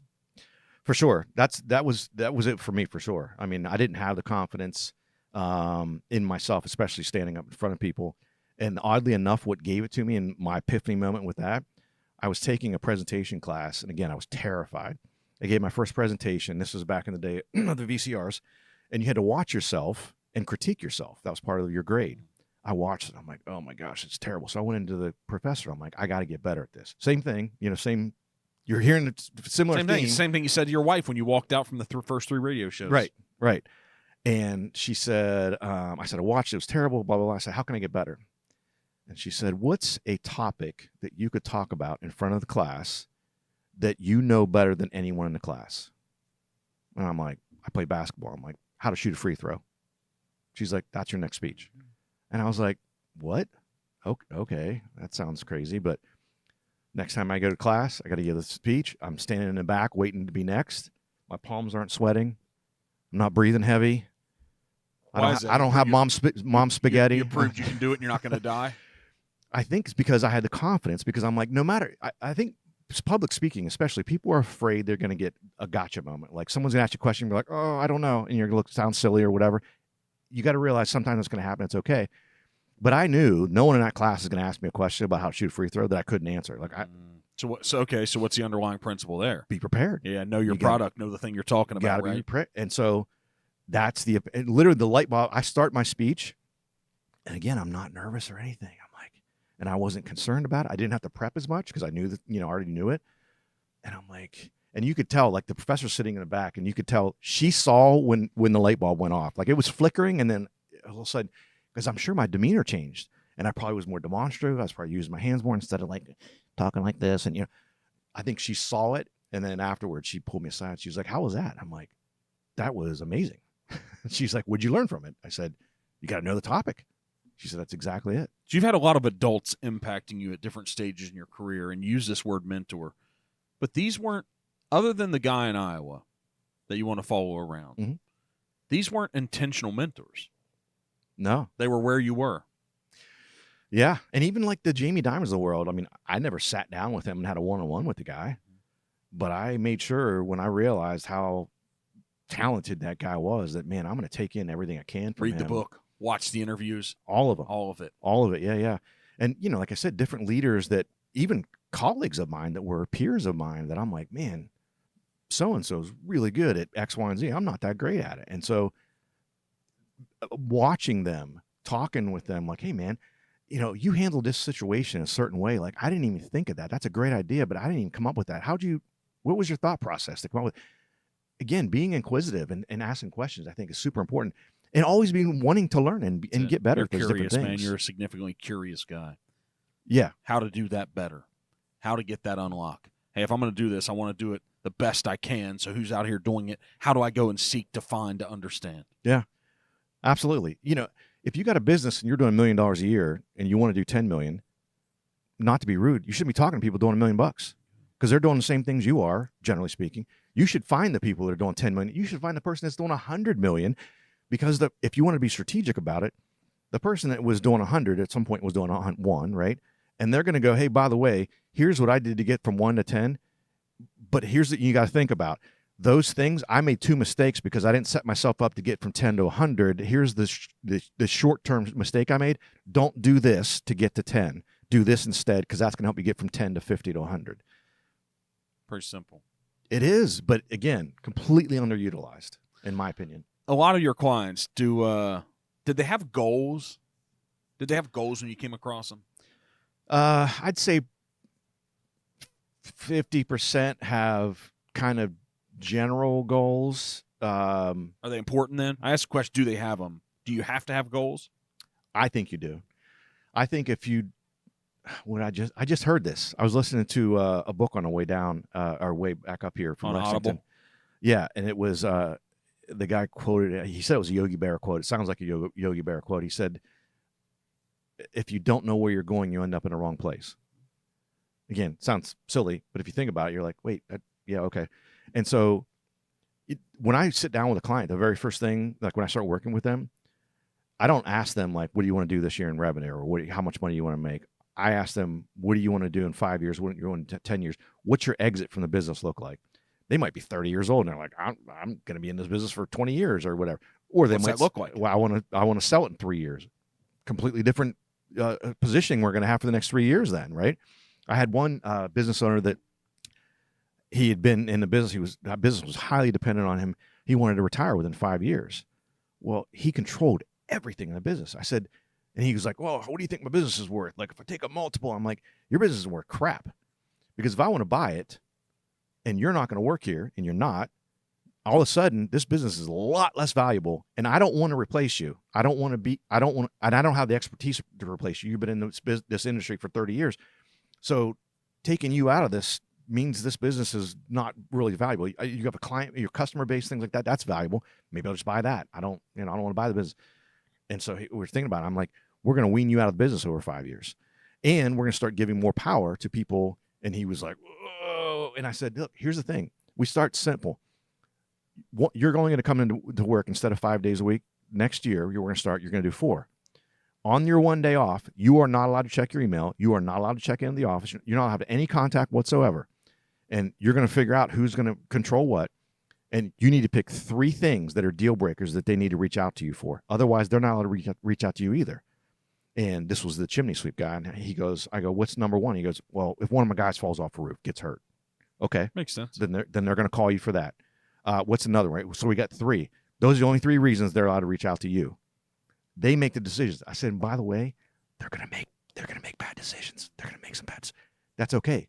Because you're going to come back to the work, on Monday, and you're going to be like, hey, how was Friday? And they're going to be like, oh, I did this. Oh, crap. Why'd you do that? They're going to learn. You're going to learn. You're empowering them. They're going to love working there more because they see that you're at least 1 day a week, you're trusting them, and you're going to learn to trust them more. And they're going to learn more of your decision process. Right now, you have a stranglehold on all the decisions in this business, and they don't bring you solutions. They bring you problems because that's the way you've trained them. That's the way you run this business. So, but yeah, the whole goal thing, like he hadn't even considered that. He was just like, oh, I do this much revenue. So if I do a multiple, I make this much, in net income, I do a multiple. It's like, man, you got a job, man. That's what you got. Yeah. You got a job. So but you got to, and a part of that is the whole budget thing. And the other thing is, like I mentioned with the example of, if you're doing a million, you want to do 10, talk to someone who's doing 100 or 50 or whatever. Because one of the reasons why I want to know what the business owner wants to do in 5 or 10 years or whatever is I want to make sure that these decisions we're making in years 1 and 2 are congruent with where we want to be in year 10. Sometimes they might make sense. Something might make sense for year 2 or 3, but it doesn't get us to where we want to be in year 10. So that's a very short-term thing for us. We don't want to do this, and here's why. Maybe here's a different approach we want to take that's going to be, again, set us up better for year 10. And some of those could be like exiting, like I was talking about, is we need to get you more out of the business rather than deeper into it, that kind of thing. So these books here, one's Don't Fake the Funk. It's a wild name. Where'd that come from? So I've been saying that since college, and it basically just means kind of, either you're in or you're out. Full ass or no ass, kind of thing is don't fake the funk. Like you be in or be out. Like there's no in between. And I've been saying that all again, since college, on and off. I heard it in a song, so it wasn't original. And the reason that made me name the book that, because the book's about achieving like huge goals, right? And so that's the whole thing. Like you got to either be all in. You're not going to achieve some massive goal being half in, right? But what really sealed the deal for me was, first of all, who else says that? So it's kind of like, that's kind of catchy. And I met with Grant Cardone. I don't know if you're familiar with him. I met with him. He's got a little drama going on right now. He's got a lot of drama going on right now. It's an ex-health drama. Very, very much so. That could harm his entire business, what's going on. By the way, side note, I don't know what the hell the guy's doing anyway. Like he's going so far in the political realm of things. Like what is going on here? I don't even. Here's the thing. I don't know him. I've only listened to one of the guys speak that wrote a book that is now one of his new 10X Health guys, what he's doing.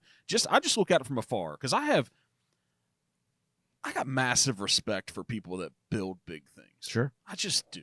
From the ground up, I'm like, I just have respect for understanding some of the path that they've been on. So whether I agree with them on anything else, their religion, their politics. It's like, man, I got mad respect for doing that thing. And then you sit back and it's like, I guess if you build big things, when you make a mistake, it's a big mistake too. Right. I guess, man. Yeah. Because it's like, dude, come on, It's amplified, yeah. You know this stuff, so keep going there. Yeah. He had been on my show.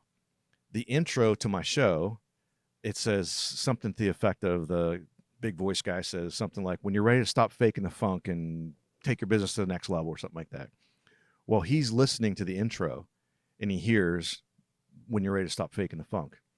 And so we do the interview and we're done with the show and whatever. And he was like, hey, man, went all the way back being the show, right? The intro, he goes, I love that, man. When you're ready to stop faking the funk, I love that. I'm like, oh, this guy's kind of a marketing genius. Like, again, like him or not like him, you can't argue with some of those things. Learned it from teaching people how to sell cars, man. Right. You can start anywhere. It doesn't matter where you start.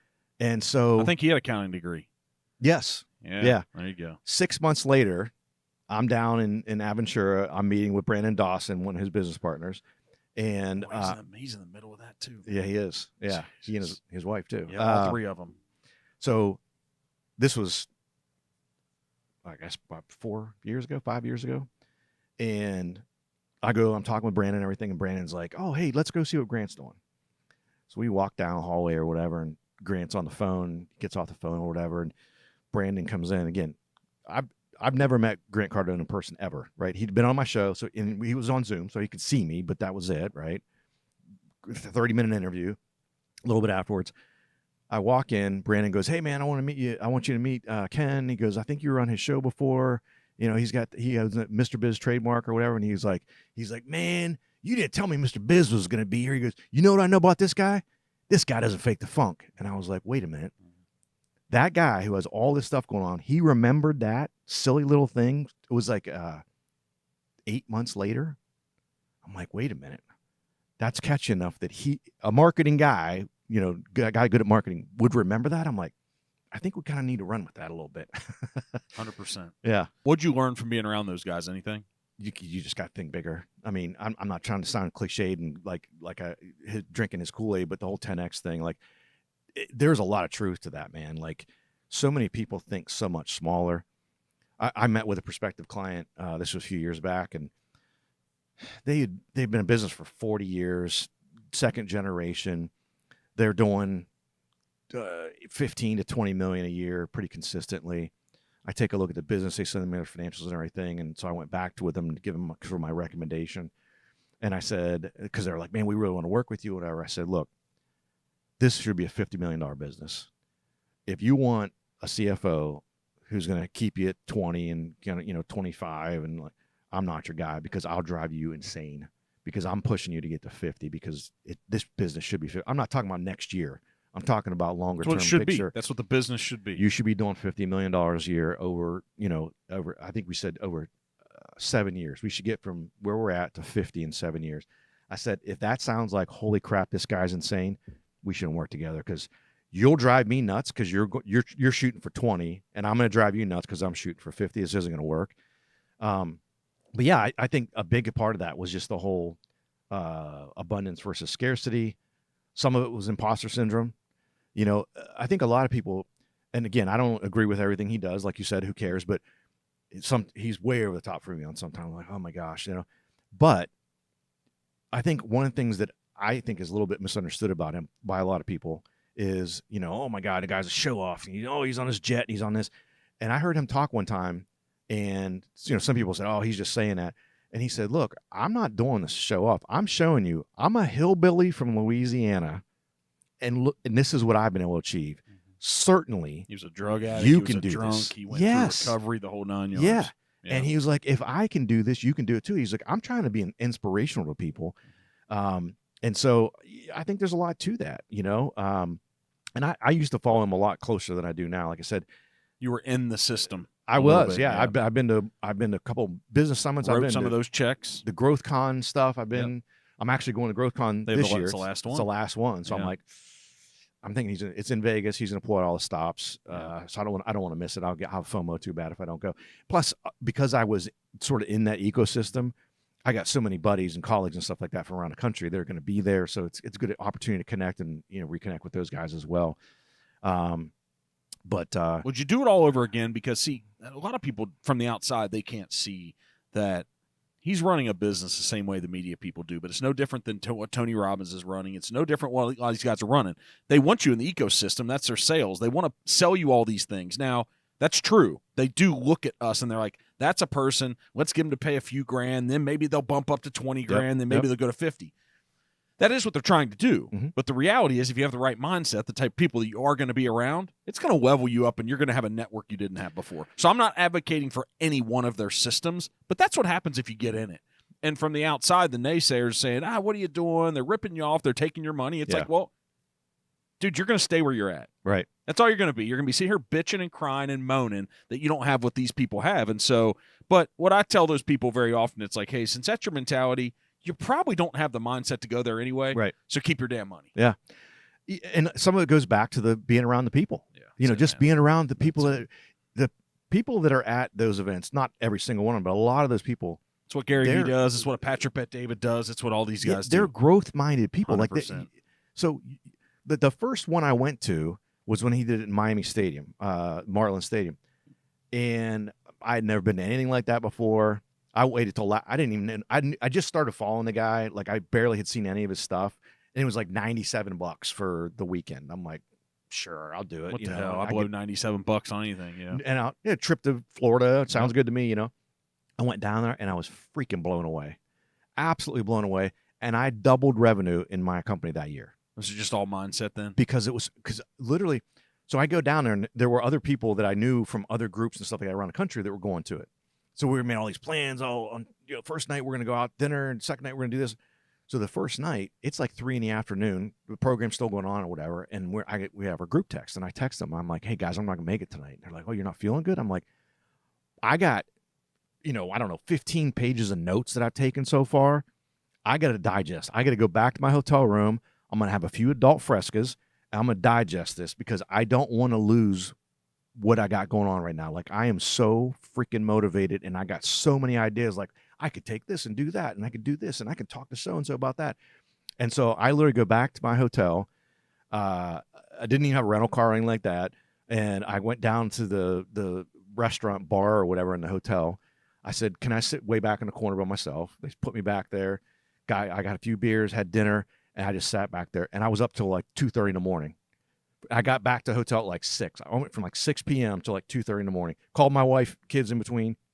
That was it. It had blown me away so much. Second night, I'm like, okay, I got it all out. I feel good. Brain dump. Same thing happens. I'm like, dude, I got to go back to the hotel, man. And they're like, you want to talk about it? I'm like, no, I got to introspect this a little bit first. I do want to talk about what I'm coming up with, but I want to take what I'm learning here and like, how can I apply it to my clients, for my business, all that kind of stuff. I was absolutely blown away. And I have never gone to a growth con and left and been like, that was a freaking waste of time. It's never happened. He does go over the top on how he does stuff. So I will give him that for sure. And I've learned a lot of stuff. I've been to his real estate summit. I learned a crap ton of information there. I invest with Cardone Capital. But I'm not nearly as much in the ecosystem as I was, because I think I don't want to say everything I could get out of it, but I got a lot out of it. And I was part of Cardone University for a couple of years. I did get a bunch of information there. It was really good. But it's like, I think I'm kind of, and especially now that he's not really doing as much content or anything like that. He got so much on the political side of things, and whatever, I don't care. But it's like there's not as much to even consume new stuff. Why do you think you had your experience? This isn't just about him and Cardone and 10X. It's all. Why do you think you walked away with your experience, but there's people that have the complete opposite experience talking shit? Why do you think they went through? See, this is what's fascinating about life. Mm-hmm. They went through the same exact things. Mm-hmm. Well, there could be two reasons. The first reason, I'll say the most PC answer, is they already had a lot of the knowledge. I didn't have it. I learned stuff. They were like, I already heard this. I already have it. The second one, which is more likely, is they just went in without an open mind and without the how can I get better mindset. I didn't go down there to hobnob with people. I went down there to learn. You know what I mean? And it's like, what can I learn? There were speakers that I had never heard of Jesse Itzler before. All day running guy. I looked up the big ass calendar. Yeah. I looked up who he was, and I saw that he was husband of Sarah Blakely. Mhm. Sarah Blakely Spanx. started Spanx. So I'm like, and she was speaking at it as well. I'm like, oh, I know what this is. They wanted Sarah Blakely, and Sarah's like, well, if I come, you have to have my husband speak too. He's a throw-in, right? Nah, he's legit, man. He got on. He was my second favorite speaker, and they had a. Did you hear like how a he built real- his jet business? Have Oh, you heard yeah. that? It's incredible. Oh yeah. So I started following him on social media. I love the dude. I was in his inner circle group for a couple of years. You don't look like you went running with him every day. I actually did run with him. Did you go to his event? I went to 2 years ago. All I ran with him down in Clearwater. All right. Yeah, I got pictures. I'm on his website and all this. I other don't stuff. believe it. I call bullshit. It's there, man. You can see it. I wasn't planning on running with him. I went down there with my daughter. My daughter was into running and things like that. I'm like, what's something we could do? And we ran basically a tag team 5K or 10K or something. half marathon. Okay, So I good ran for you half, she guys. ran half. And I'm like, it's something we could do, you know. Well, and I get down there and I'm in Sauna Village with him and I'm talking with him and all that stuff. The next morning we go to run and I'm running the first leg. Jesse's running the full half and he's there with his 5 or 6 buddies or whatever. And he sees me, comes over, daps me up and everything. And he's like, hey, you're running with us, right? And I'm like, yes, I am. Yeah, I'm running with you. And so we're running. He's got, his camera person, videographer following. So I'm in all these videos with them and stuff. And we're running, and we're not running like to set any records or whatever. So we're talking the whole. So I got free consultation from him, and then we got back afterwards. And again, if you saw Jesse Itzler, anyone who is watching or listening doesn't follow him. MTV hip hop, man, all the way back. Yeah, he was trying to be a rapper and a singer, man. Yeah. Yeah. He's got a very funny story about how he way back. This was like late 80s. So like pre-Eminem. So there's like no white rappers, right? And he went to a hip hop event. He was the only white person on the card. And he had to follow or go out before LL Cool J. LL Cool J was like the big thing, late 80s, right? So he's like, I get out there and he goes, I'm not supposed to go out next. He goes, I'm not going out there. He goes, I brought promo material. I had a bunch of T-shirts. He's like, I'm not performing in front of these people. They're going to boo me off the stage. So he said, I went out there and I'm like, who wants free T-shirts? And everyone's like, yeah. And he's like, I was whipping the crowd up. I'm throwing T-shirts out. I'm like, hey, LL Cool J's next. We'll see you later. He was like, he goes, you got to know your audience, like they say. He goes, I knew that was not going to go well for me. But if you saw that guy on the street or you met him, I've talked to him one-on-one for hours.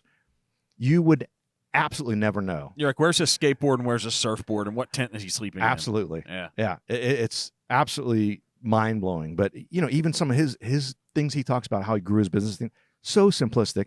And you want to talk about taking risks, like with Marquis Jets and things like that, and how he drew Zico, the coconut stuff, and just the things he's done. And again, if you met the guy in person, didn't know, you just saw him on the street, you'd be like, oh, it just happened to him. I want to say maybe 2 years ago. He was out in San Diego. He was speaking. By the way, if you haven't heard him speak, they're incrable. Some of the speech. You have to hear him speak. They're really oh my good, gosh, man. he is his such energy, intensity. Such a good speaker. Yeah, that's good. And he was out in San Diego. He'd done a speaking event. He comes out from the event and he's walking from to his hotel or whatever. And someone was like, hey, and they got their cell phone. He goes, I thought they wanted a picture with me. And he goes, yeah. And he goes, I get it. And he's holding it up like he's going to take a selfie with, it was a guy and his wife. And she was like, well, okay, but actually, I just wanted you to take our picture in front of this thing. He's like, they had no idea who I was. He goes, you got to stay humble, man. Wow, like, yeah, right in that some shit. He goes, I just went up and spoke. I thought maybe they saw me and they're like, hey, can we get a picture? And he's like, no, we just want you to take our picture. So what are you doing now to take all these experiences and all these elite thinkers? What are you doing now to take that and go to the next level for yourself? Like, what are you doing? Yeah, so a big thing for me was Russell Brunson thing, like developing the value ladder. Funnels, but developing the value ladder. So I've got places where people come in. So that happened maybe a couple years in after leaving JP Morgan. Was I had people coming to me that needed help, just couldn't afford it. And they're like, hey man, they're just too early stage, didn't have the revenue to support it. And so it was like, well, how can I help those folks? And not only that, it got me further thinking like, well, how can I scale my business at the same time? How can I do like a one-to-many instead of just one-to-one? Give them great value, much more affordable price than like hire me one-on-one, monthly. And so developing that, part of that was writing books. So I've written 3 books now. So that's like the bottom of the value ladder. Like, hey, you want to check out some stuff? Well, actually the bottom is go on YouTube, free, right? Hey, that sounds cool. Check out a book. That sounds cool. All these different things to develop that value ladder to give people different entry points. And honestly, some of it is modeled after like a Brunson, Grant. Cardone, all this. $97. Dude, There you go. So my first 2 books were business books, right? The story he tells that Cardone tells about writing a book and somebody critiquing him that the grammar isn't right. He's like, screw you, man. Did you write a book? Right? You're sitting here reading it. He said, he goes, I said bestseller, not best read. That's it. Or best written. Yeah. But he said, so I started to think about it. So the first 2 books I wrote were business books. Fortunate enough, they were both bestsellers. And then that's when I was getting into some of the Grant stuff. And I'm like, Grant wrote a bunch of sales books and then wrote 10X Rule. And that's when things just blew up for him. Because if you're not in sales, you're not going to buy a sales book, right? If you're not into business or whatever, you're not going to buy my business book. But I got something I want to talk about that I could write a book about that is something that Don't Fake the Funk is for anyone who's got big goals. It could be losing weight. It could be getting a promotion. It could be growing it doesn't matter what it is. So that's kind of my 10X rule. His 10X rule could be for anything. It's not just salespeople, not just business people. And so I'm like, so I kind of modeled it a little bit after that. Is like, that's why I wrote that one next. I was going to write another business book. And I'm like, wait a minute, let me do this to bring more people into my ecosystem to hear and if you're not a business owner and things like that, fine. But maybe you are. Maybe you can get something out of this. And I talk about motivational things too. So it's like not just for business people, but like how to live a better life, right? Just overall self-improvement. Right. Yeah. And some of it's we've been talking recurring themes of how to really opening yourself up to how do I get better at fill in the blank. And again, it doesn't have to be just business or whatever. It could be an athletic goal. I want to run my first. This goes back to Napoleon Hill, man. We've been trying to help humans and help each other figure this thing out. Think and grow rich. We've been trying to help each other figure this out for a long time. Yeah. And even it's not even that either, because if you're a couch potato and you're 100 pounds overweight and you want to run a 5K, you need motivation. Like you could apply that SMAC methodology from Don't Fake the Funk and you could do it. Like, and a lot of it's simplistically overall, a lot of it's, again, modeling expert. Start with, yes, hey, I can run a 5K. I weigh 300 pounds. I can run a 5K. I got to go walk 100 feet first. Yeah. Modeling expert behavior, creating sphere of accountability, things like that. And the C of it is consistent perseverance. Like, you're not going to get anywhere in life without consistent perseverance. And the example I use when people go, oh, yeah, man, I'm persistent. I'm like, hold on a second. And I talk the story in the book of Cortez, of the burn the ships guy, right? And I tell the story in the book. I'm like, this is consistent perseverance. This is like, I'm going to do this. Like, yeah, burning the boats. What's the idea? What's that idea for people that haven't read the book and haven't thought about it? Burning the boats is you're all in. So real short version of the story is he brings a bunch of sailors. They come on the land. They're trying to capture, I think it's the Aztecs. They're trying to take land from them. They get off the boats. I forget how many boats, 6 boats or something like that. They all come ashore. They come up the beach. They go over this big mound and they look over and they see the colony, the civilization of these Aztecs where they're trying to capture. And they're like, we are literally unnumbered at like 500 to 1. And they look at Cortez, who's the captain, and they go, what do we do? And he goes, burn the boats. They're like, if we burn the boats, then we can't escape. And he's like, exactly. That means you're either going to fight and win and survive, or you're going to die here. We're not going to escape. There's no other option. This is it. And the first time I heard that story, I'm like, holy crap, that's awesome. Story of life, though, right? That's how we should approach almost. You would make an argument, I think, that's how you should approach almost everything. Yeah, and I'm probably a little bit, maybe too much that way because. But why? But not too much for you. I'm saying there's some things that I could do more of that maybe as like a hobby or something, but I'm a competitive person and I want to be. But didn't we hear when we were growing up, like, do it the best you can? Yeah, but that's my thing. Right. Is I look, it's that same pickleball thing, right? I don't want to start playing pickleball unless I have time to commit to become the best pickleball player. Because commitment, being the best takes time. Absolutely. It takes effort. And if I don't have the time, again, I'm either full or none. Yeah. I don't want to be half. And so you don't sound fun.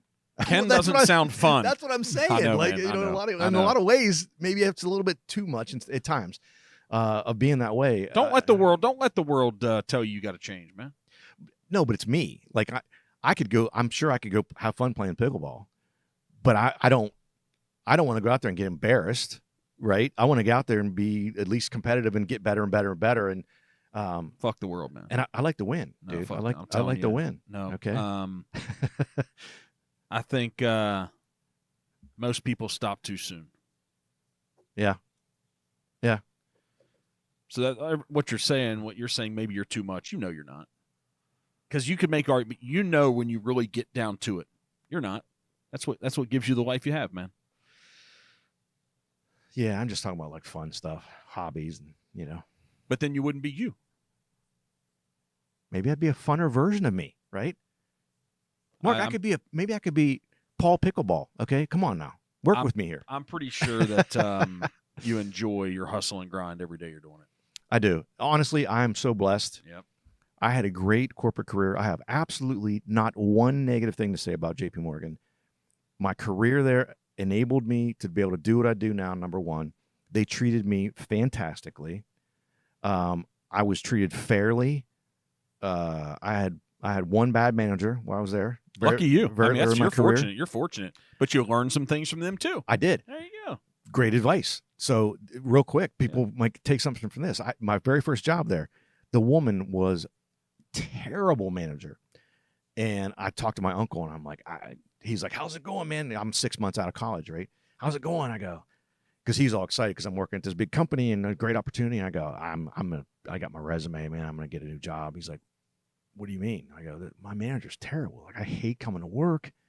She's terrible. When I'm giving examples of things she's done or whatever. It's legit terrible, probably. Yep. She was. I even look back now. It wasn't just me overreacting and being a little wimp or whatever.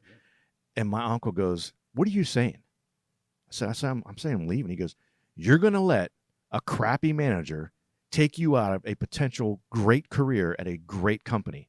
He's like, "How long do you have to be in that department before you can transfer internally?" I said, "A year." He goes, "You got 6 months, dude." He goes, you could stand on your head for 6 months if you had to. He goes, "You stick it out. You stay there. As soon as your year's up, find another job internally." He goes, "You cannot leave because of her." And he said, "And by the way, while you're there, here's how to take advantage of it," just what you alluded to. He said, "Figure out what she's doing. It's so terrible. So when you start to manage people and lead people, that you say, I'm not going to be that person." Man, we brought this full circle a ton. That you just talked about also in a roundabout way of the importance of the people you surround yourself with, because there's so many people in life when they go home to their significant other, when they go spend time around their friends, they meet at the bar on the weekend. Maybe even that might be their pickleball crew, that they say something like that. "I got a bad boss. I'm going to move on." They say, "That's a good idea." There's a lot of people who reinforce bad behavior and bad thinking. They do that, or they just stay in that, and they're freaking miserable. Yeah. They're the people who, I think Gary Vee actually said, I don't remember the exact quote, but he's like, if you're living for Friday, like, you ain't living. And if on Sundays you have anxiety about going to work on Monday, you need a new freaking job. You need a new career. Yeah, but what they say is they need a new operating system, man. Yeah. Right? Yeah. Because most likely there's people in that job that like it. Right. That are happy. Right. That have a different mindset. Yeah. That are processing it different, that are getting promotions. Right. One of my biggest pet peeves, and this is probably going to offend or we haven't done enough of that, so let's go. Piss off some people. Yeah. One of the things I hate to hear people say when you go, "Hey man, how's it going? Living the dream." You know what that means? My life sucks. I'm checking the boxes, but man, I'm still here. I had a guy that sat outside my office last, 5 years. Screw it. You probably won't hear this anyway. Sat outside my office, and he would answer the phone, and I would always hear him say that.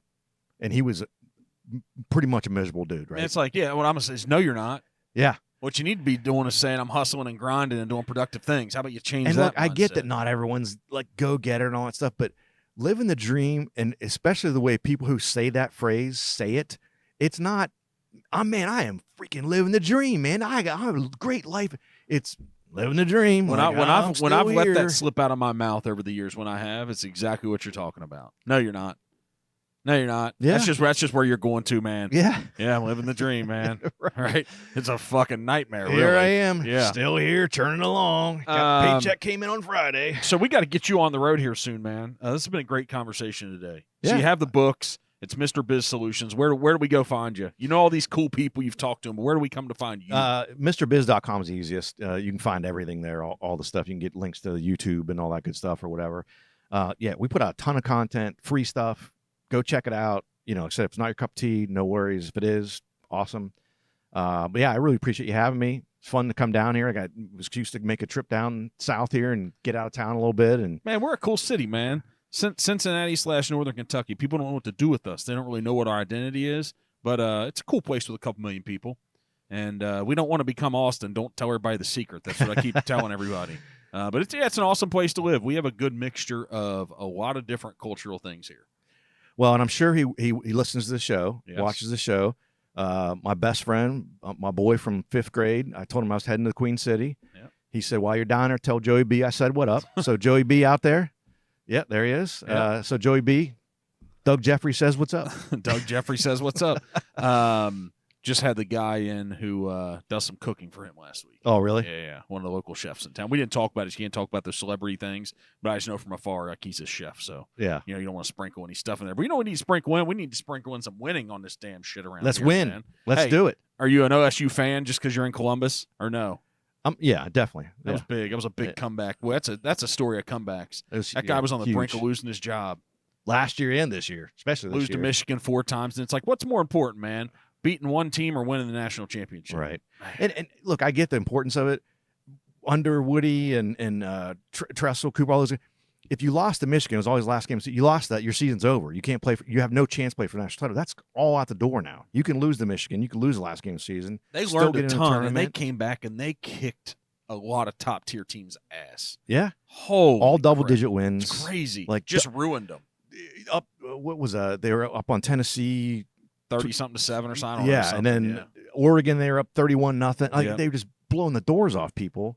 That same team that 5 and 6 and 7 weeks before, that guy's on the brink of losing his job. Yeah.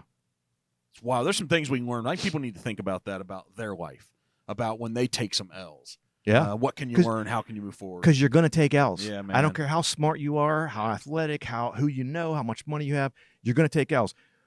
Zuckerberg took L's. Howard Schultz from Starbucks took L's. Gates took L's. Elon Musk. Oh man, so many on the brink of bankruptcy multiple times. So I talked about that too. You know, we're talking about modeling expert behavior and stuff. A lot of people don't know Elon Musk has been kicked out of not one but 2 companies that he helped co-found.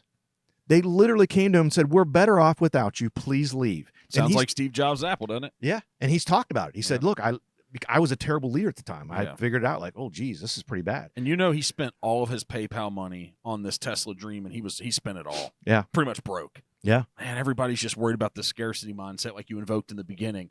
That's the bad thing about developing any wealth. You spend more time trying to protect it than grow it. That's a bad place to be. Yeah. I guess you can have a plan for life, and that's enough and stuff. But it's like, man, retirement. What are you gonna do?